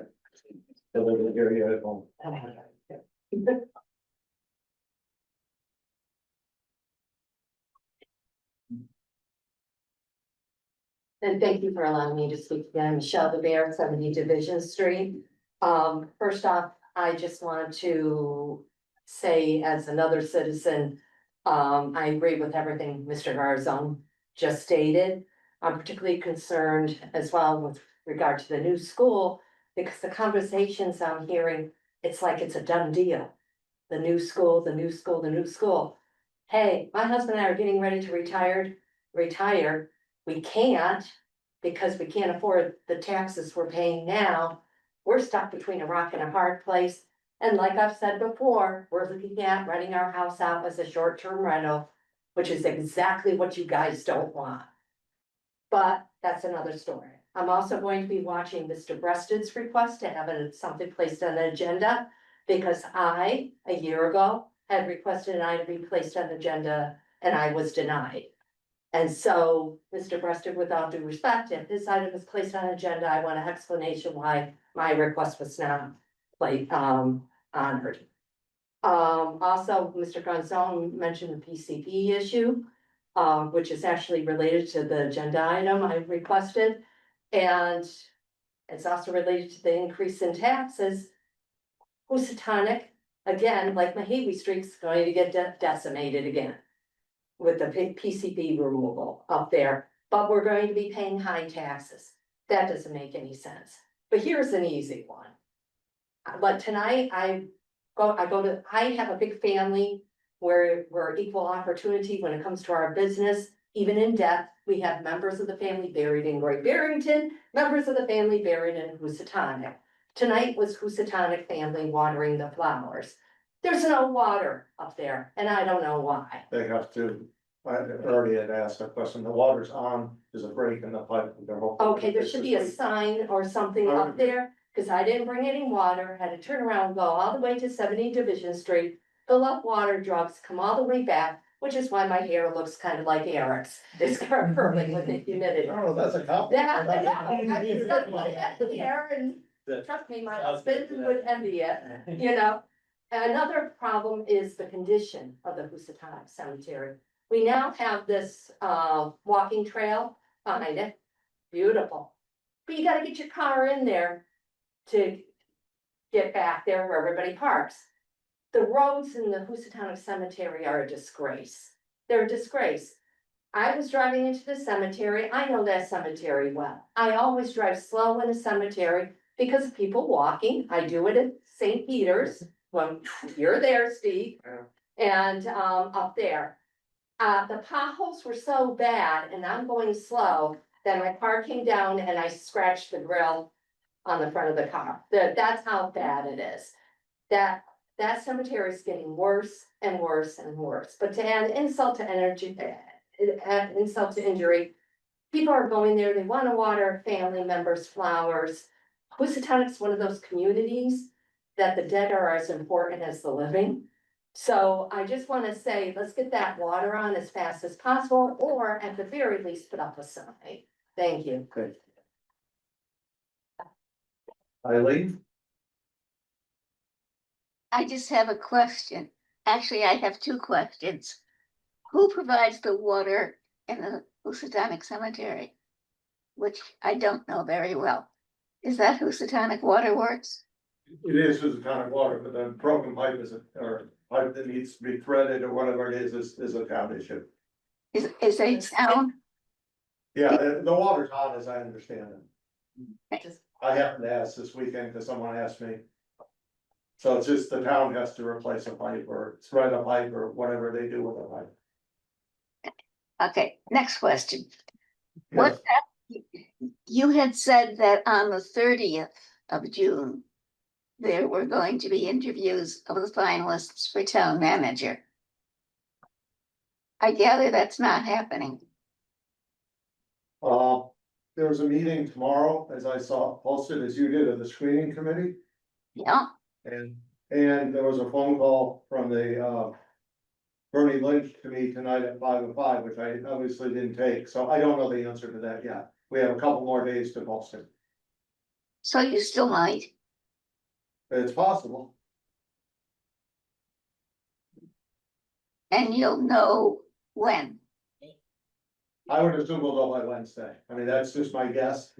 Obviously, we have to know by Thursday. Well, hopefully we'll know Wednesday if they're meeting Tuesday.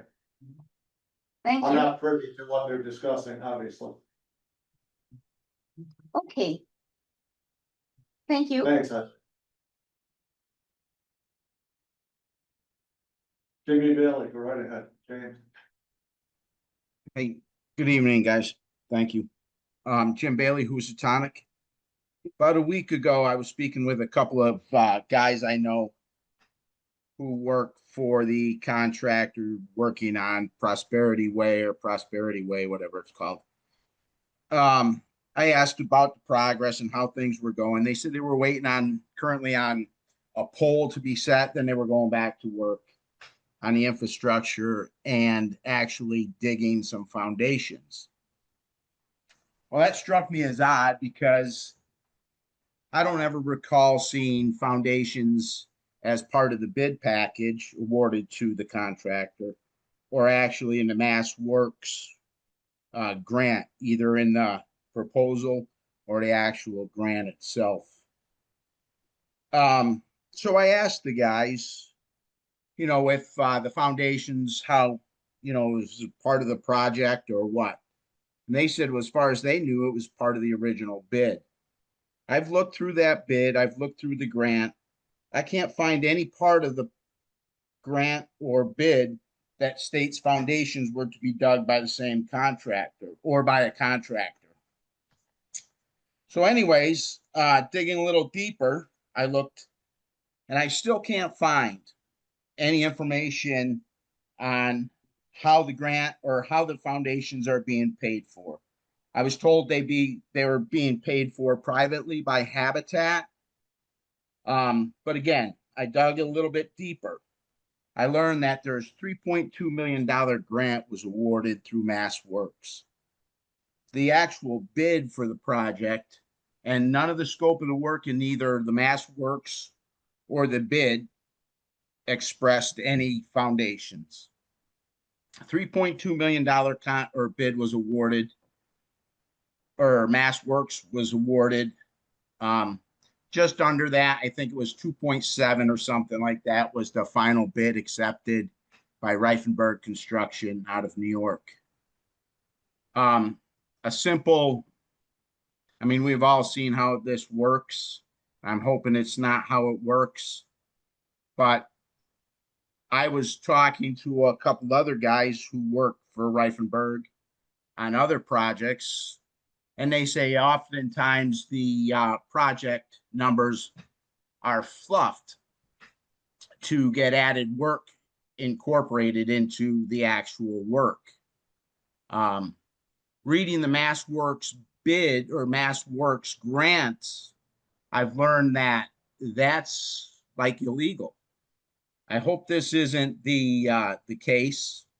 I guess what I'm asking from the select board is if any one of you could verify that it is actually Habitat for Humanity paying for the foundations and not a fluffed up bid or fluffed up numbers with leftover funds from that Mass Works grant.